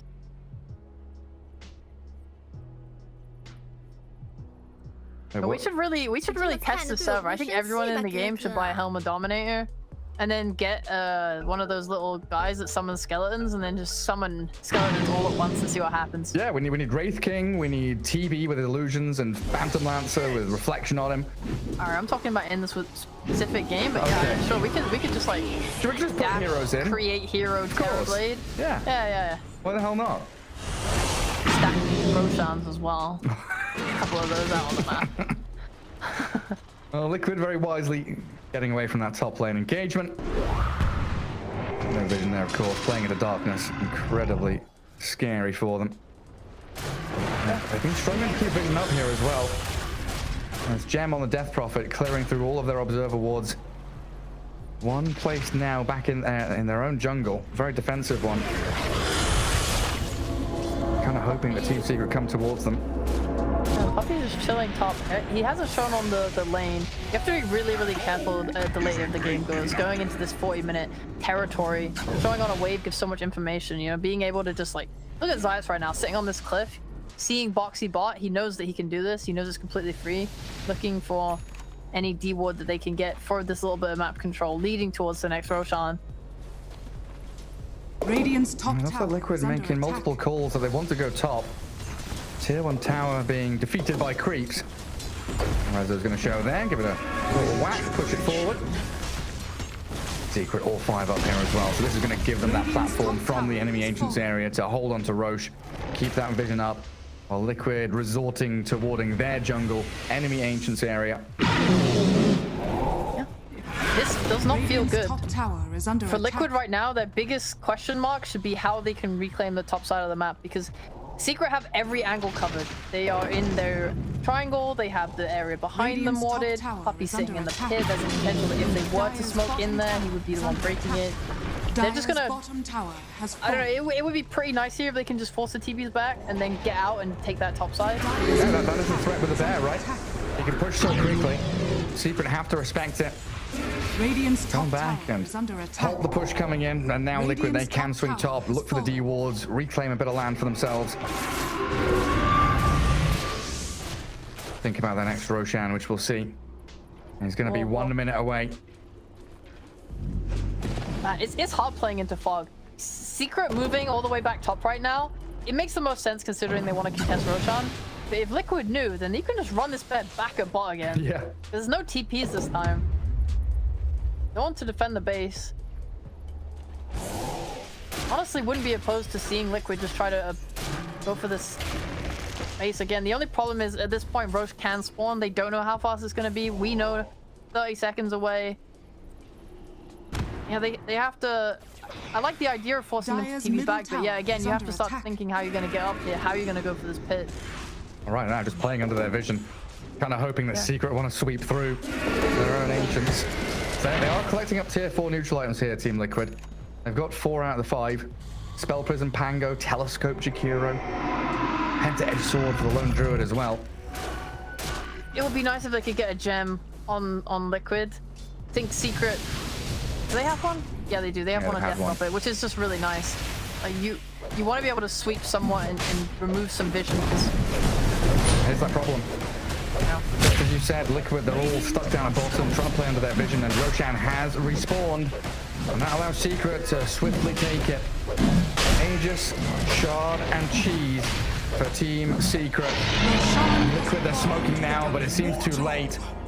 They want to go up high ground. They're still near dire vision, though. They're pinging out, saying, hey, don't get too close. Don't get smoke broken. Insane. You're going to get scouted, though. The 2-man boundless. In comes Chrysalis with a BKB. He's stunned and bashed, though, so no Wukong's coming just yet. Well, Tusk in the back. Battered by Boxy. Rezo focusing it on him, while Nisha, he tries to kill Zai, but the quick TP's home will allow him to survive. Liquid, somehow, reasonably unscathed coming out of this team fight. The kill on Zai, the buyback from him. Secret still hold Aegis and Cheese. Yeah, Boxy looking big. Got that basher. Oh boy, he's got that basher. He's gonna be punching. Right here, and Crystal's just the perfect opportunity, but gets bashed up before he can Wukongs or anything like that. And yeah, Boxy, man, the boldness to jump into the middle of Secret like that. And then the BKB TP's home. Re-smoke time. They don't have Zai with them. But they've got this high ground ward. Do they see Chrysalis yet? He's nearby. Oh, blink on. You have blink on. It'll only be Mickey. Yeah, just Or the Pango. rebound off the bear. Insania. He's shuffling forward, trying to see where that smoke breaks. The rest of the team just sitting under obs. The Secret, they fall back. And have cleared out the ancient area. No more high ground vision here for Liquid. And of course, Secret, knowing they've got the safety of Aegis and Cheese on their Monkey and Morphling respectively. I suppose things should get a little bit easier here for Secret with this Aegis. They do not have tier 2 towers anymore, so that's not really your goal. You want to just take a fight that can lead to high ground at this point if you're Secret. Oh, their wards are going to come into play. Ones they placed ages ago, trying to get in on top of them, but Matumba Man, did he know?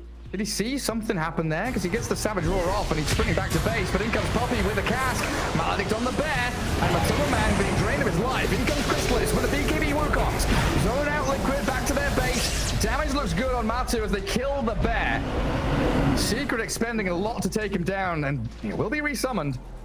Well, this game's getting very, very high. We're kind of reaching these late game fights now where everyone has so much farm. This Nisha even has a blink dagger now. Like, they're totally in this zone of like, okay, we're strong, we have our core items. We just need to have wards and see who we want to kill, and we'll get them. Like, we have tools. They're just willing to keep pushing this fight. Oh, Mickey, oh my god! Oh, Mickey!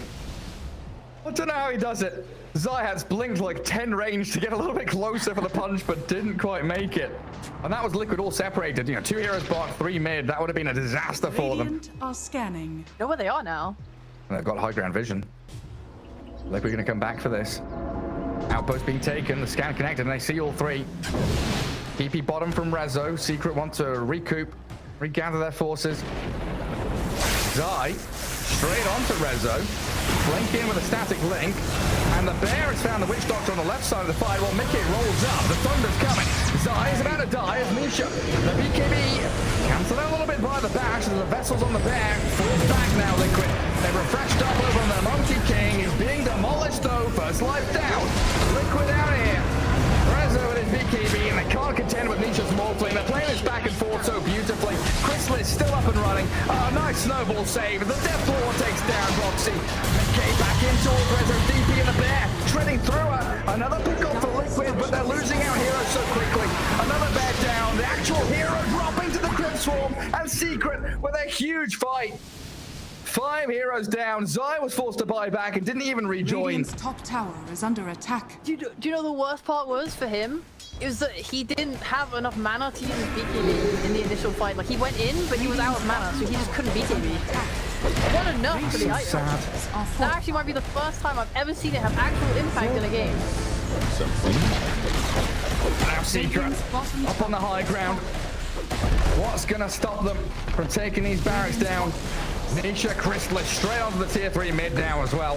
There's no bear for 50 seconds. But Summerman down and out.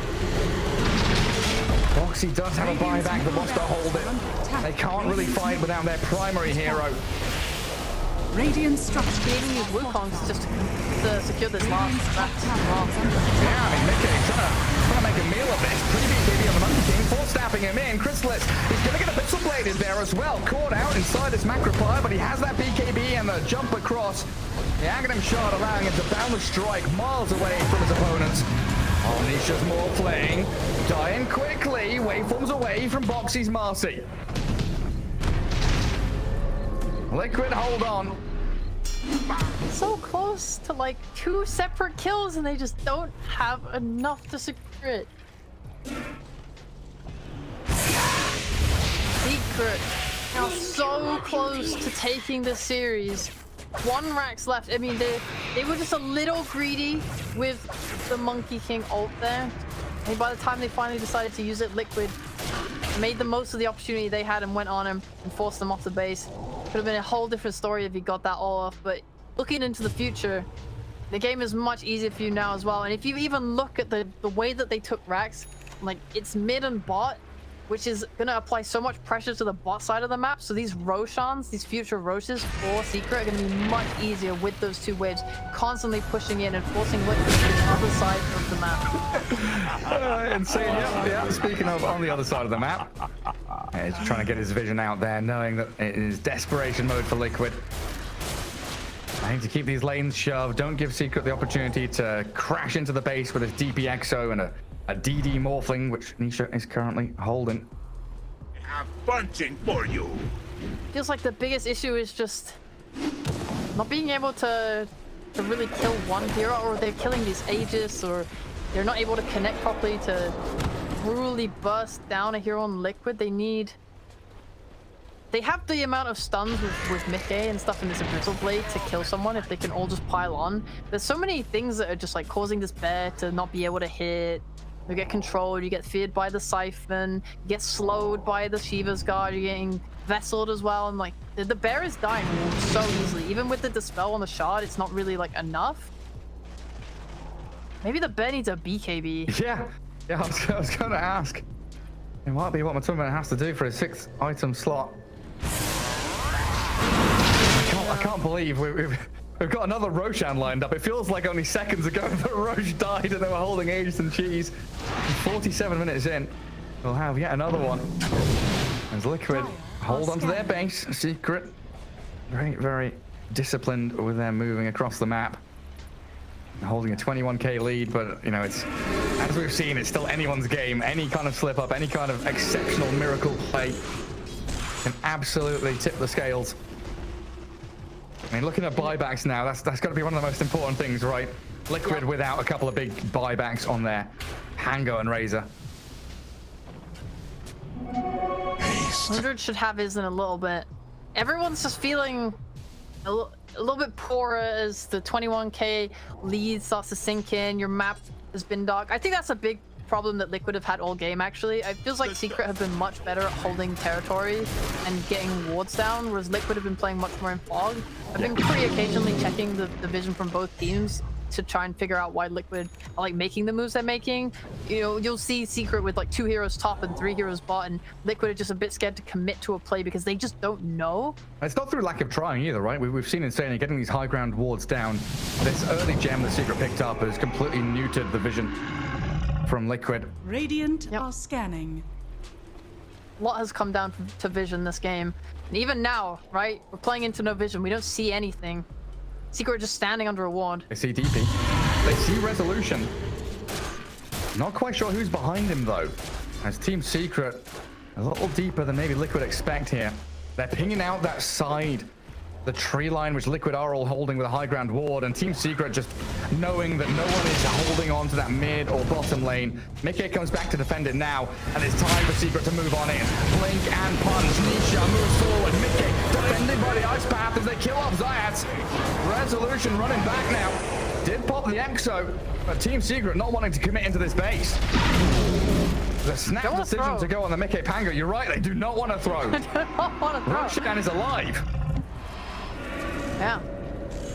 White throat game and enemy base when Roshan do tricks. Go back into the pit. Pop in Rezo, they see it.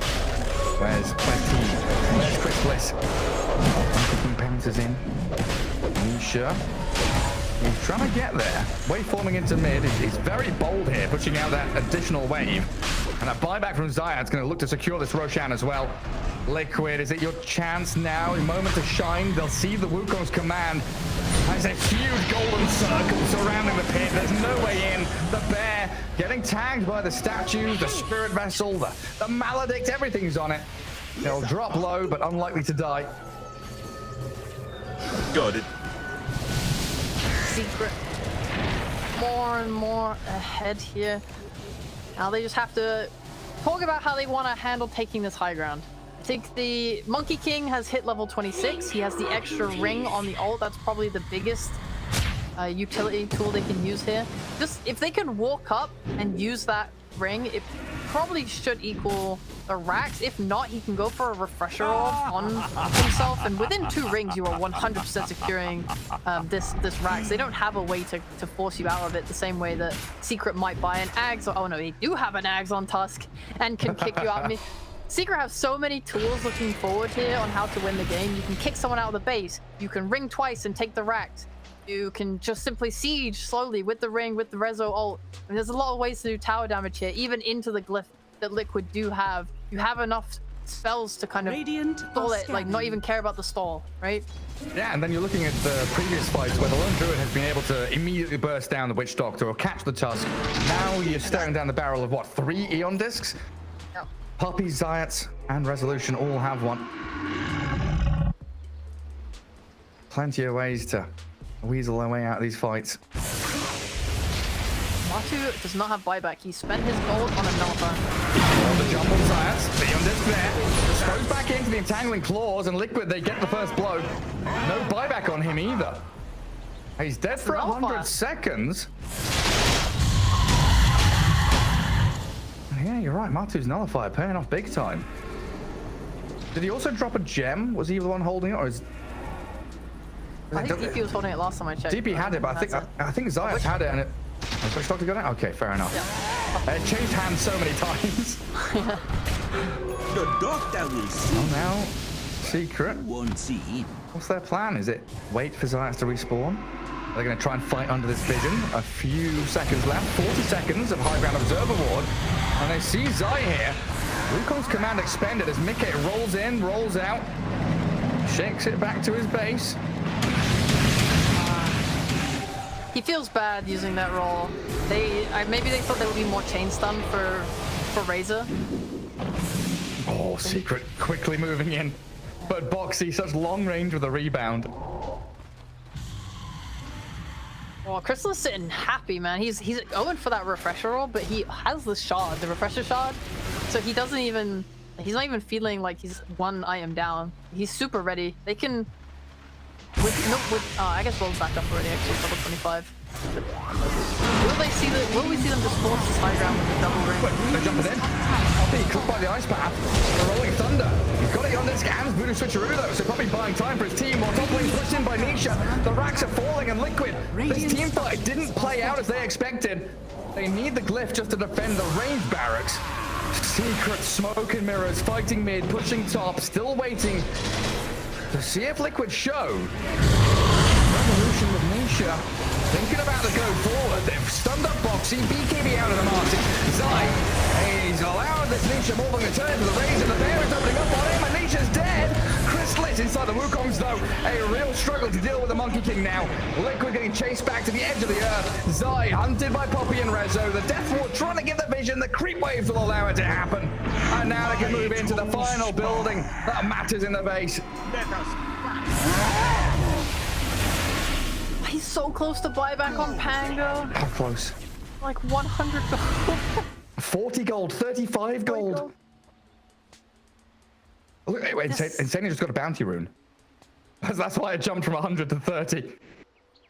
It won't be enough to defend your base. Or defend your racks, I should say. It might be enough to defend your base. But every single fight from Secret is pushing the game more and more in their favor. They are getting buybacks out. I guess they got one on Nisha, actually. That could be your way back. If this fight explodes and Nisha gets his... not Nisha. God damn it. I keep saying Nisha because I watched him play Pango mid so much. If Mickey gets his buyback off and they can take a really good fight when Morphling dies, maybe you can end. Maybe there's a way. Through these mega creeps, which will probably come out any moment now. Yeah, Chrysalis is pouncing forward for this final barracks. Jump in, a few hits, swiftly done. Savage roll from the bear, but how quickly Zayat moves in to try and finish it off. Mega creeps now available as Team Secret moving to the Liquid base. A disposed back on Resolution. No exo and no real safety measures there, apart from the Eon Disc, which he does reassemble. Zai is back on Chrysalis. 30 seconds for the Aegis to expire, but a kick back on the bear. This is the resummon. That's the big deal. They'll kill it off as well. Scardy slows it up. And now Liquid, without their primary source of damage, losing Zai in the meantime. Dead for 2 minutes. And the Death Ward is going to help clear out Insania Jakiro. He buys back. But you're in a 4 versus 5 now. RC with the Unleashed, blinking forward, disposing Nisha. They know, like you said, that's the target to go for. But Poppy, look at it go! Getting the Death Ward in onto Matu, Rezo charging forward, the DP forcing Liquid to fight around their tier 4s as Chrysalis has the big Wukongs, and Poppy with a move forward. He's going to stun up Matsuma Man. Savage Raw is going to buy a bit of time, but the tier 4s are falling quickly. Nisha and Chrysalis breaking the buildings. Liquid call GG. Team Secret. What a series. 3 games of madness. But Team Secret battled through it all. We started this 7 hours ago or something. They are taking these teams down one at a time. They are going for it, and now back to the big boys entity in their future, man. They've got a best of 5 to play now, don't they? They do, and honestly, I mean, if they can keep this up, they have a chance. They just need to make sure that they're able to take this bit of rest and recover and get ready, and honestly, just take this momentum in. I think they're playing really well. I think.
Your turn to ban.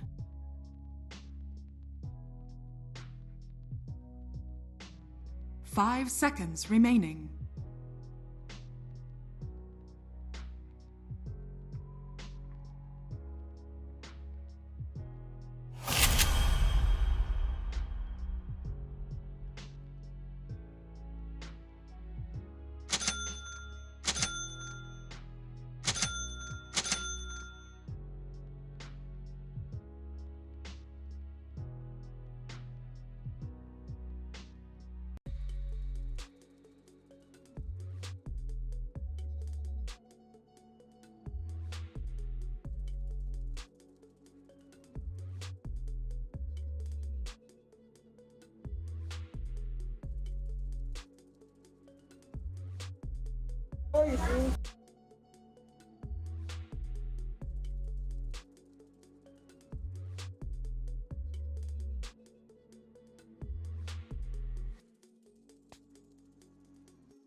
I come lock, stock, and barrel. Mm-hmm. It's in the bag. Prepare for battle. Run and gun. Into the breach. This was in the bag the day Axe was born! My spotter directs. It's in the bag. Full bore. No, no está cerrado. As you Está say. sellado.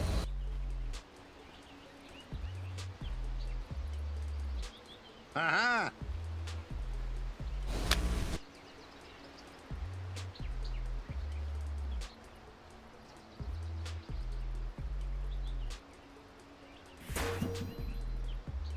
Thirty seconds to battle.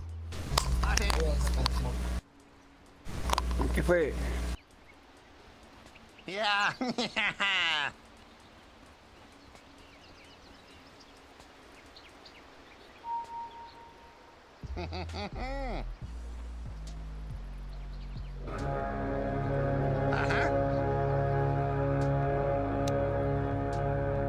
Yeah.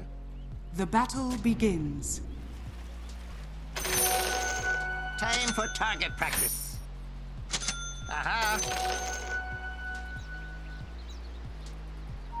Yes. Yes. Eat shrapnel. Eat lead.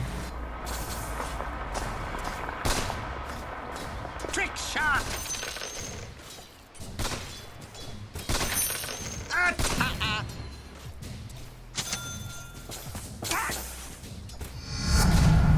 Whoa!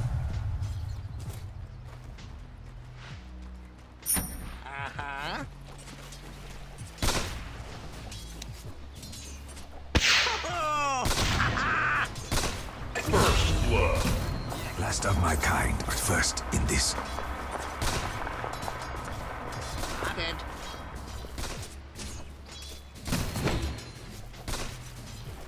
Gunpowder justice.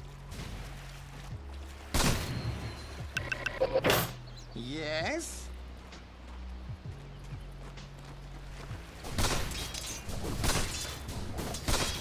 Shrapnel! Take this!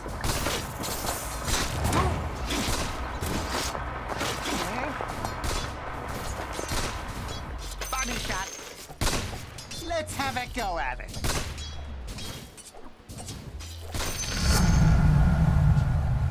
Of course.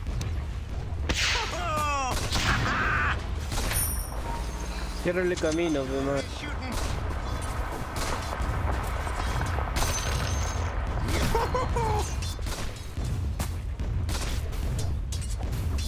Quick draw.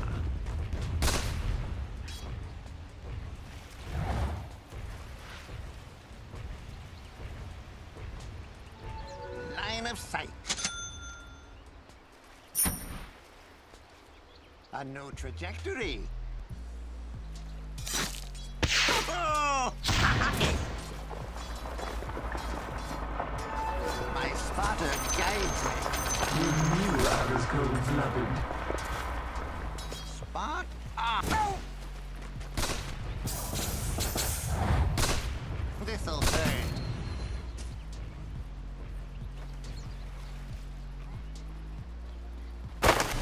Snipe hunt. Of course. Shoot 'em up.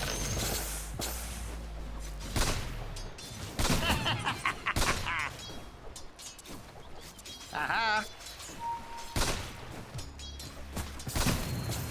Yes.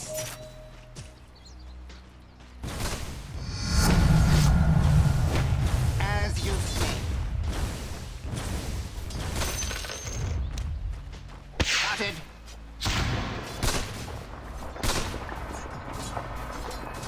Sniping.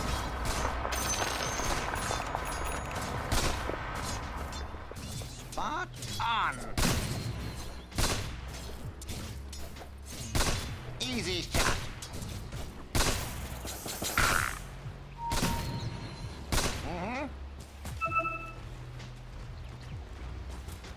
Of course.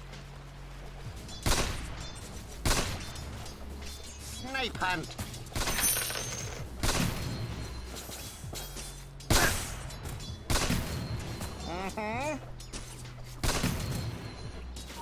Kill shot. Into the breach. My spotter direct. Money changes hands. Center of mass.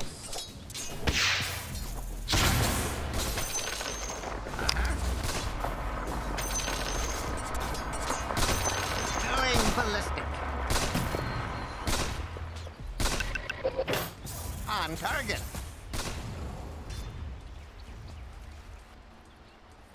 Yeah. Line of sight. Shrapnel! Sure is shooting.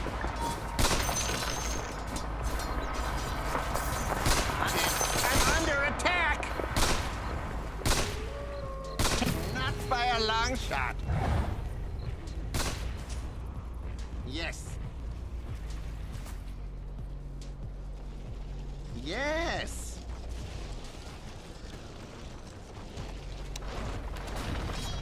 Oh! Run and gun!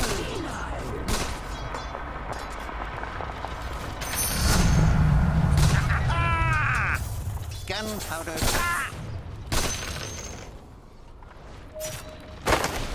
Going ballistic. On target.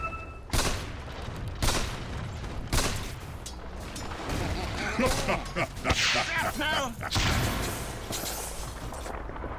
Eat lead.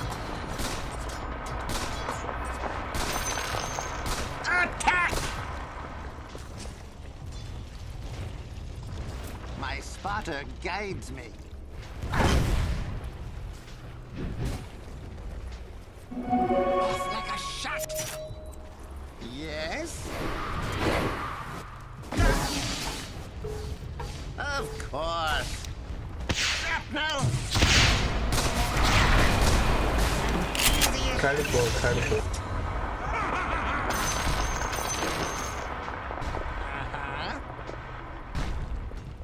Your middle tower is under attack.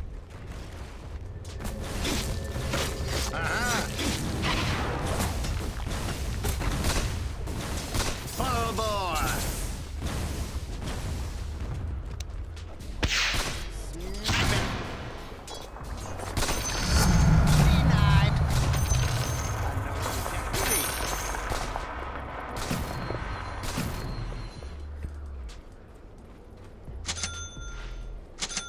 Yeah.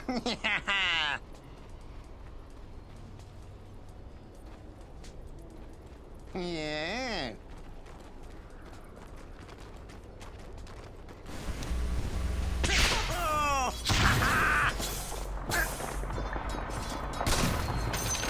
My spotter guides me.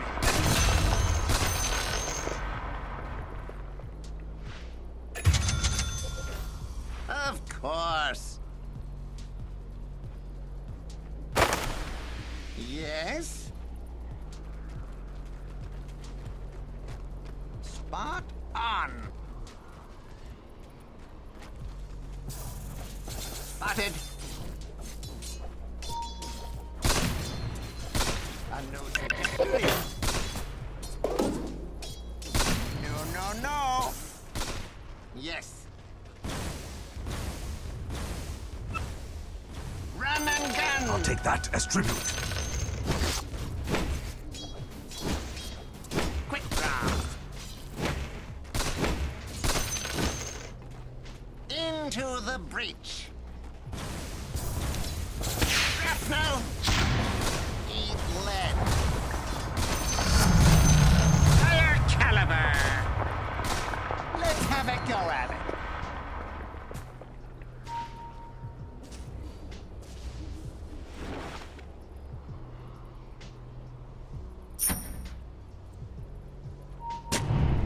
Shoot 'em up. Oh! Easy shot.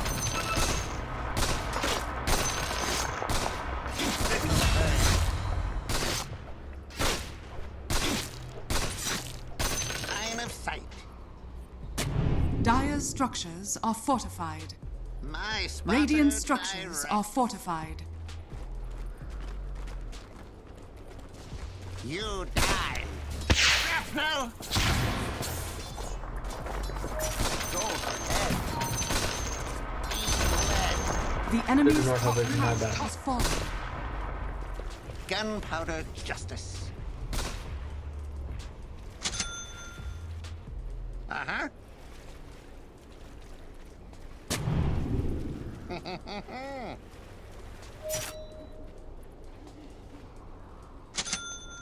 Snipe hunt. Oh! I'm on. Yes.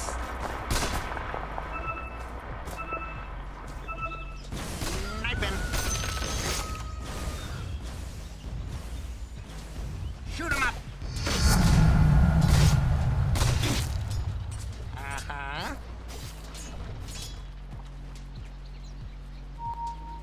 Full bore.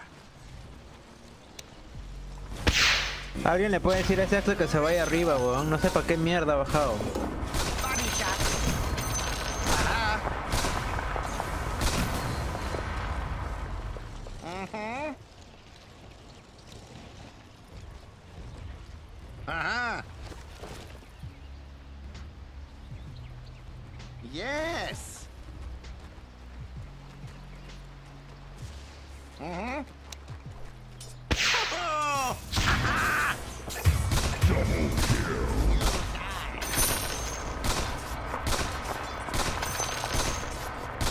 Easy shot.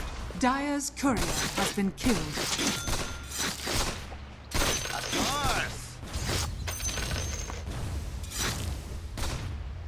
Yeah. Dire's courier has been killed. As you say.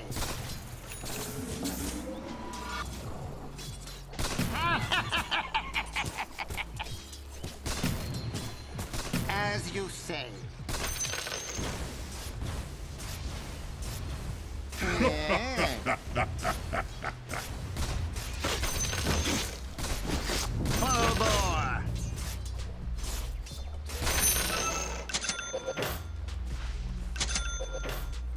Spotted. Shrapnel. Going ballistic. Yep. Take this. Enter of mass.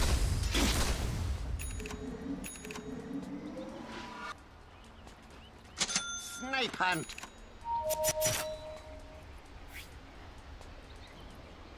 Yes.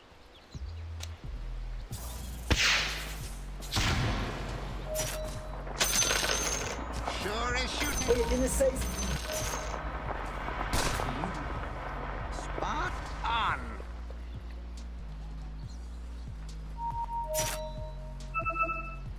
Yeah.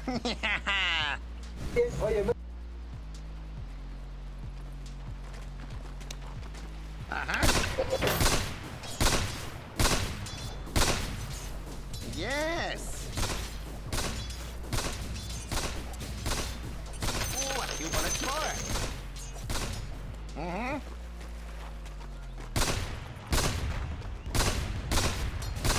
This'll hurt.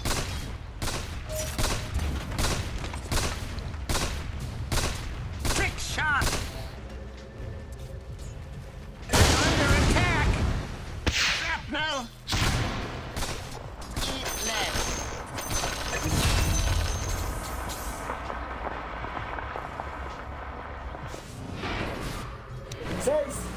My look at me go!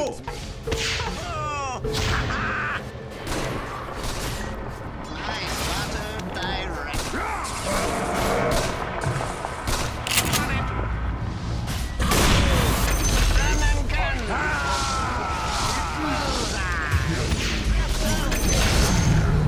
Target practice picked him off.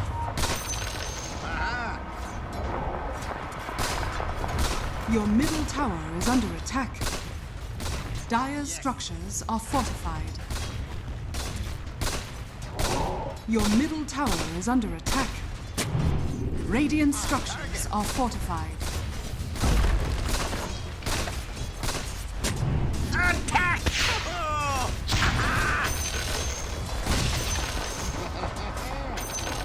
Your middle tower is under attack. The enemy's bottom tower has fallen.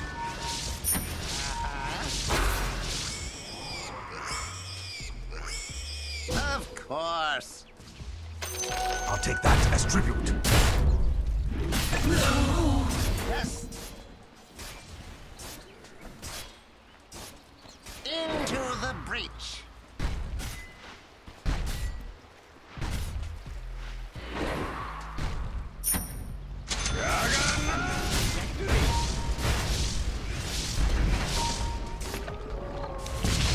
Quick draw. The enemy's middle tower has fallen. Mark for death.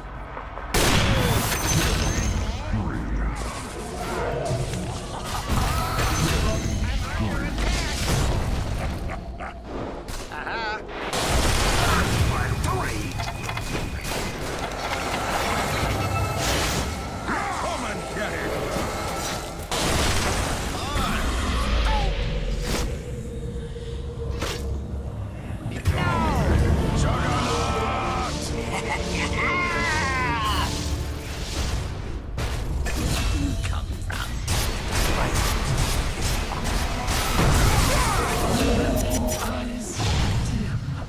Yes, axe kills you! Battle's ready!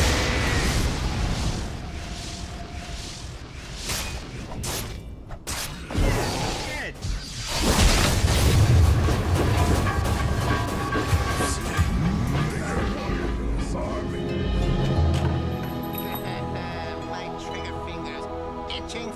vengeance.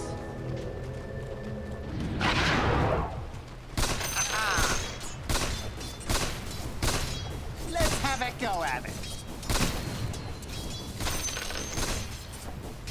Yeah. Shrapnel. Spotted. Faster than ever. On target.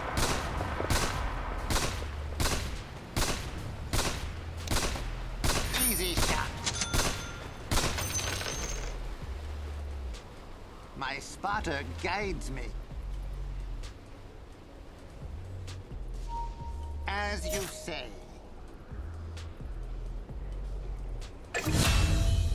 Run and gun! Your middle tower is under attack.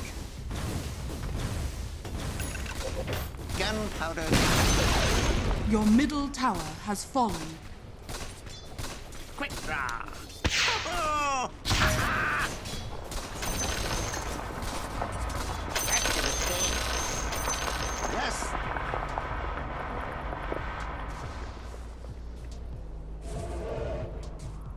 Snipe hunt.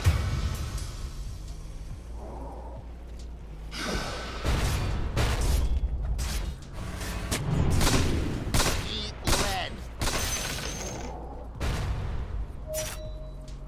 Attack!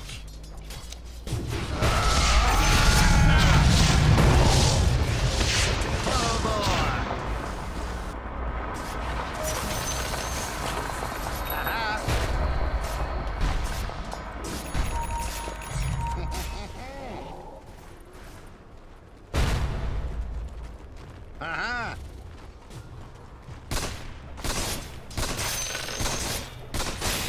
Going ballistic. You die. Check it out. Sure is shooting. Line of sight. Shrapnel. Fury! Spot on.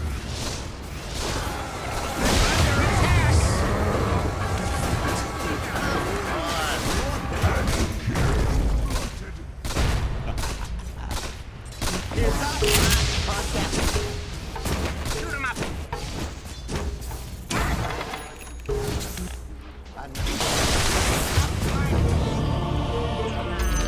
Money chains.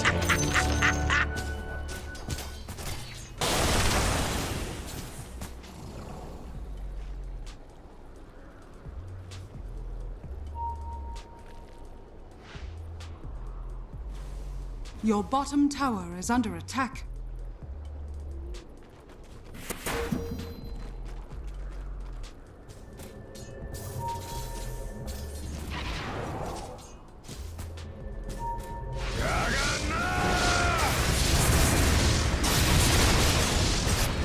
That's an 80.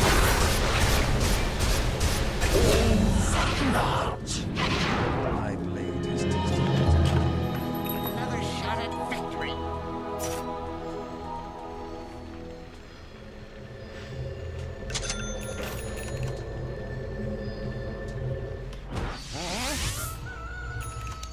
Spotted.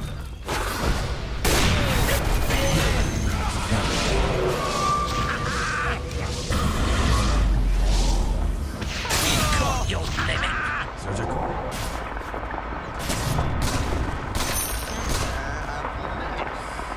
Your top tower is under attack.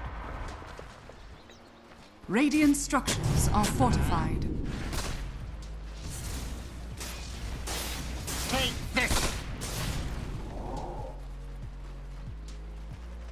Eat Dire structures are fortified.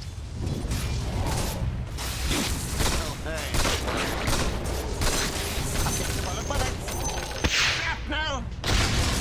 Let's have a go at it.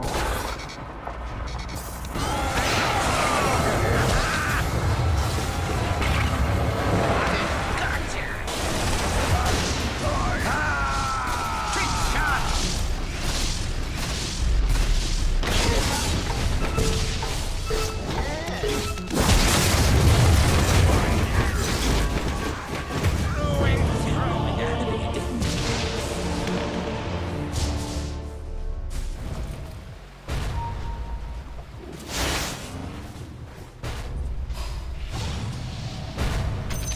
I'll take that as tribute.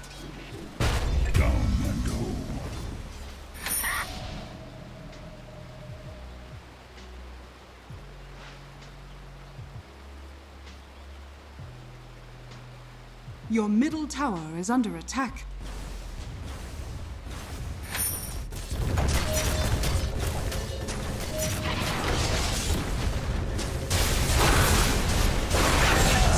I had such plans.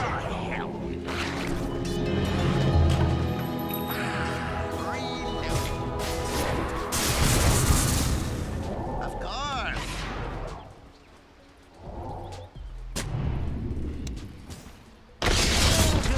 Your bottom tower is under attack.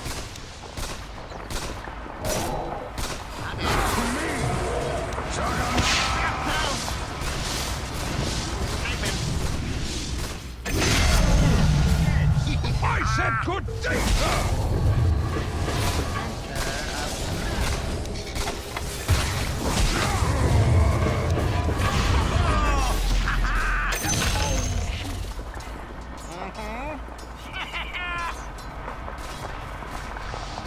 My spotter directs.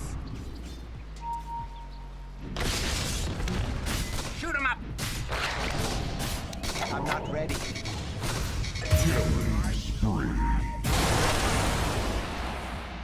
Yes?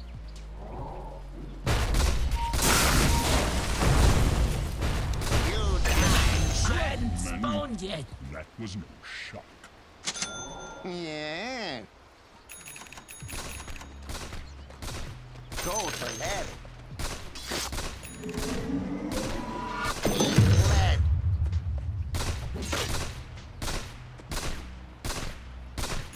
On target. Powder in my shot. Of course.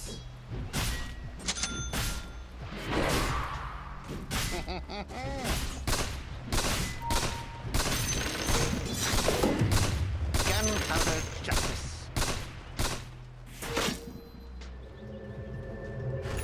Going ballistic. Trick shot.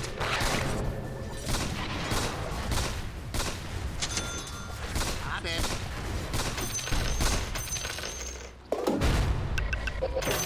Lock on.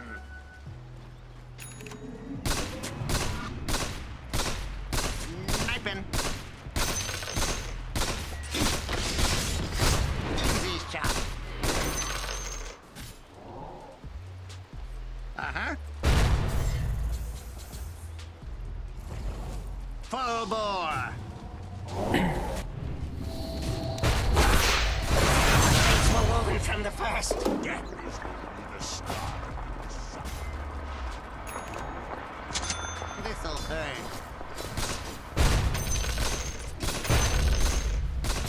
Take this.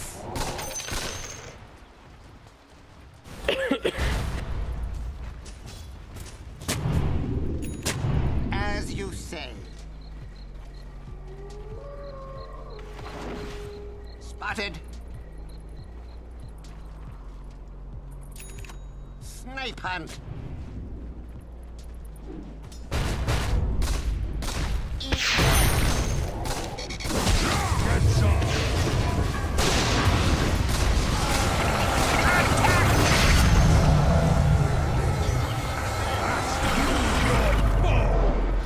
uh-huh.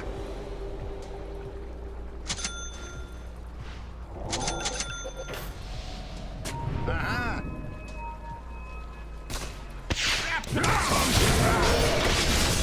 Let's have it. Soul exposed. Your head. Ta madre, la gema, gente, la gema. Ya fue. Este huevo se saca primero y penúrica, o sea que daño.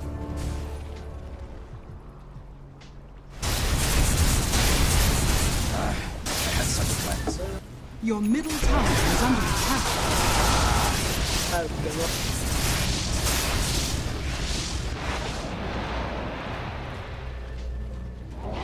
Your bottom tower is under attack.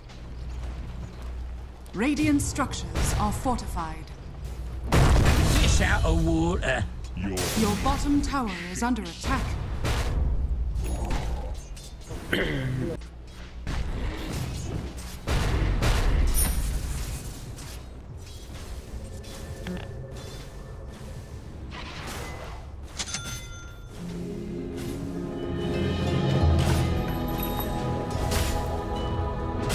Center of the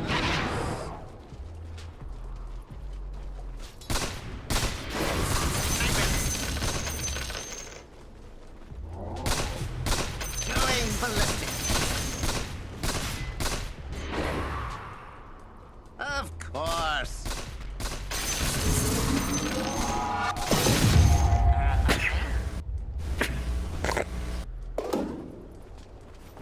Line of sight.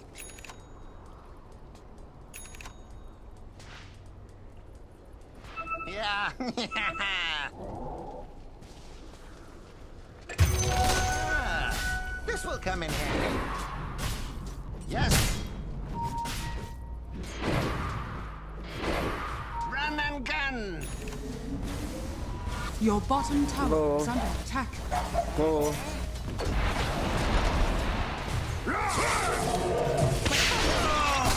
Your bottom tower is under attack. oh dear. Sure is shooting. Shot to hell. Yes.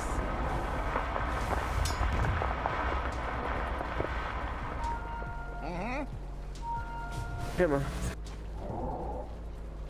My spotter guides me.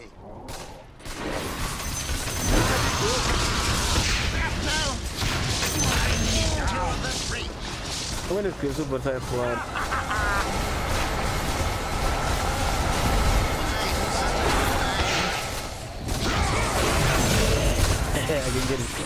¿Quién quiere?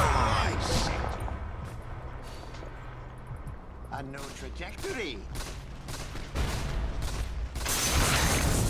Let's have a go at it. Dire structures are fortified. Trick shot. The enemy's bottom tower has fallen. Gunpowder shot. Dire structures are fortified. Spotted. Aha. My spotter directs.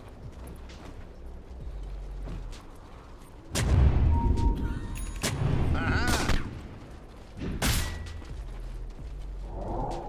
Spot on.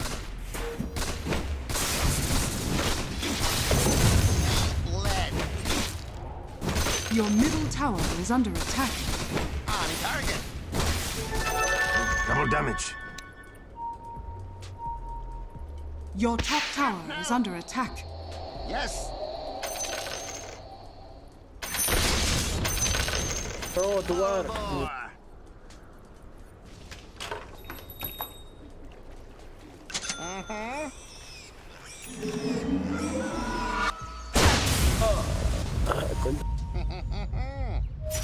Dale, ve. ¡Uy! Pendejo mío, lo casi. Se va a morir. Ah, ya lo mataron.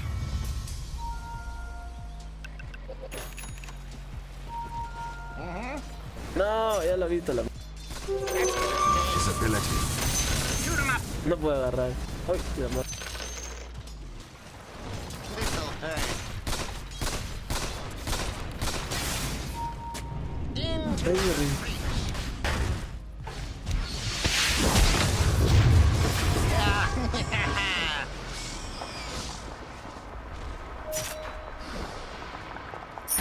Ah, no.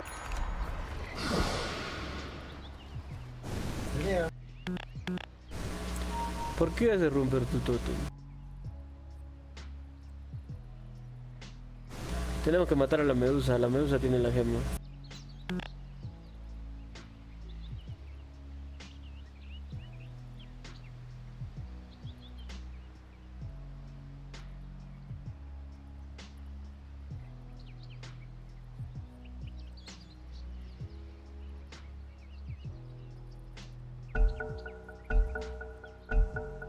As you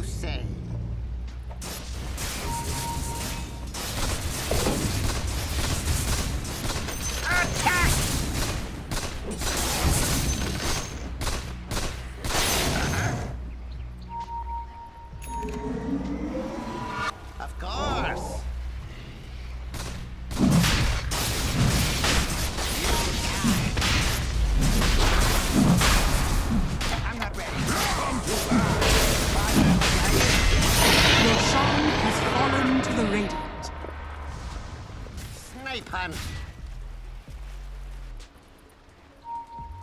Easy. Córrele, gordo, córrele.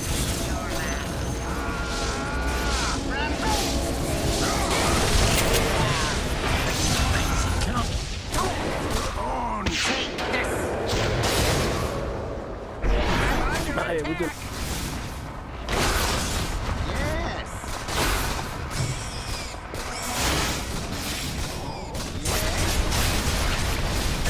Espérate. Eat lead.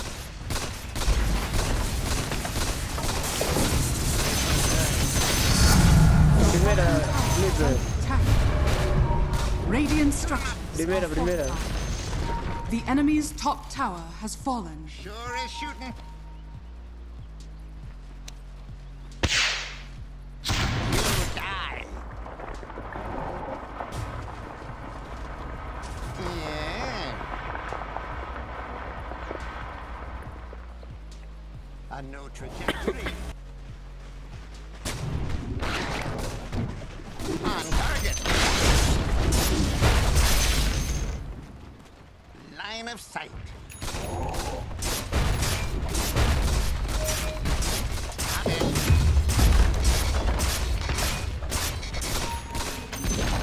Your bottom tower is under attack.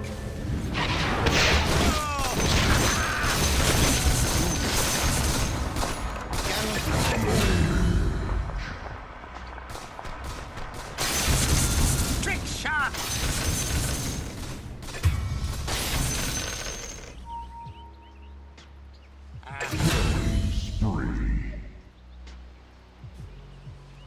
Of course.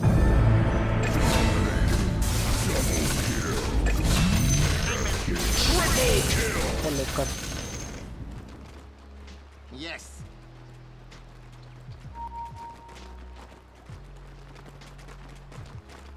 My spotter directs.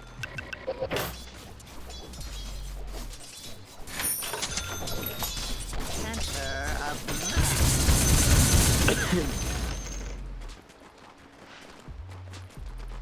Yes. Dire structures are fortified.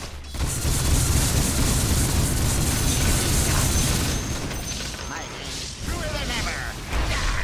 My spotter. Now. Eat lead. You'll not live to see. Quick draw.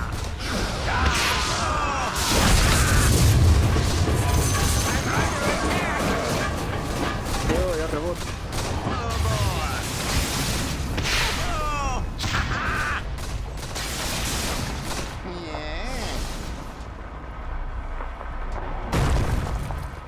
Of course. Eat lead. Shrapnel.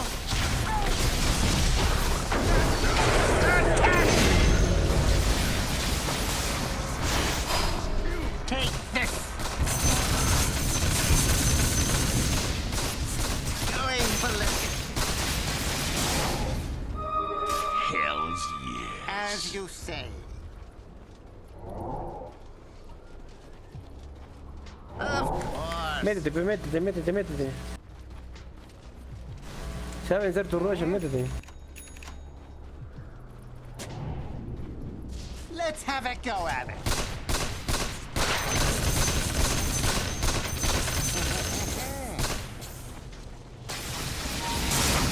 Shrapnel. Easy shot. Eat lead. The enemy's middle tower has fallen. Sure is shooting. ¿Quién es Endry? Take this. Run and gun. Your top tower is under attack.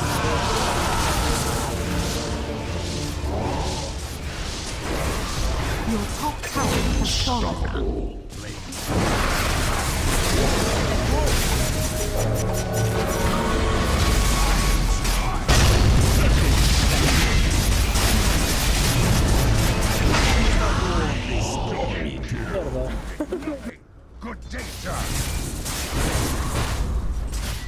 Your top tower is under attack.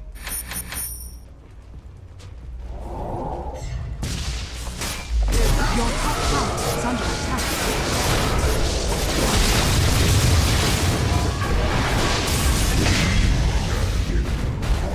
Your top tower is under attack. The enemy's middle barracks has fallen.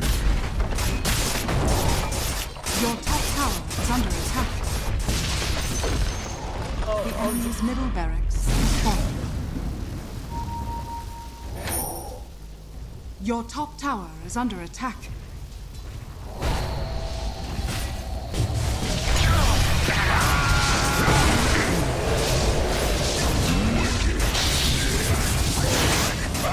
Me morí. Monster kill. Triple kill. God's gift to the world. Dire Bye, bye. structures are fortified.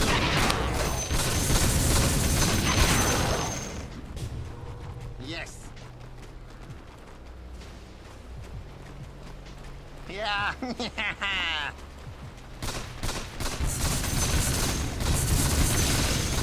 Center of mass. Uh-huh. Into the breach.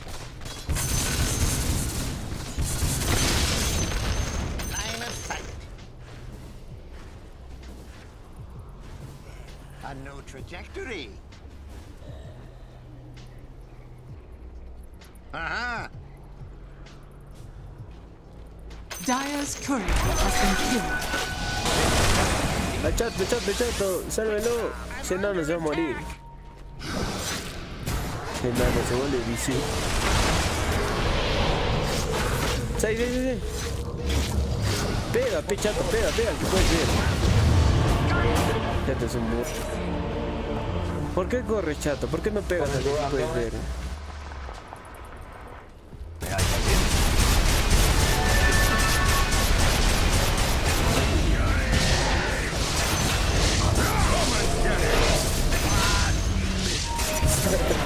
Así toda la vida. My axe in your bowels.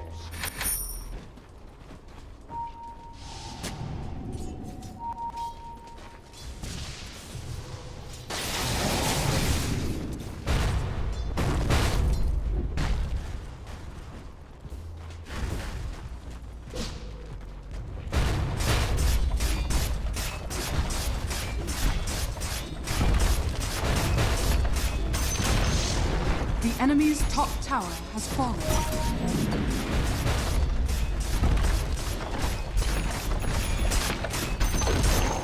The enemy's top barracks has fallen.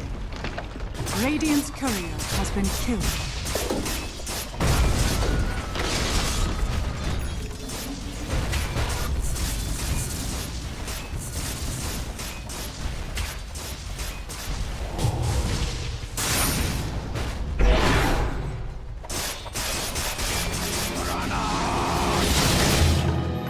Sniper reloaded.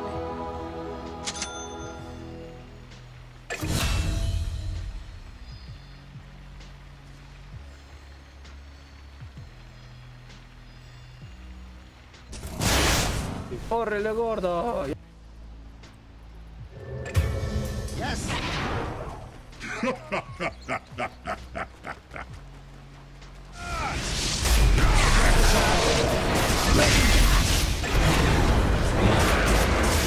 ¡Ay, Dios, me hizo cochinada!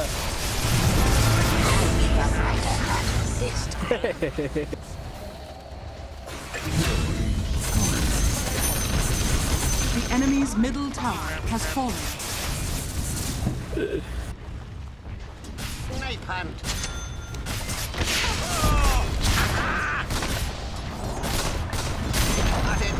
The enemy's middle tower has fallen. Me meto su base.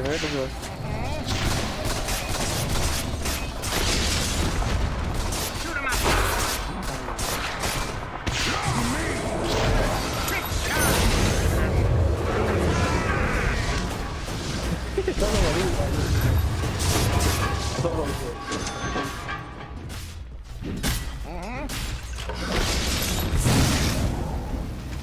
Your bottom tower is under attack.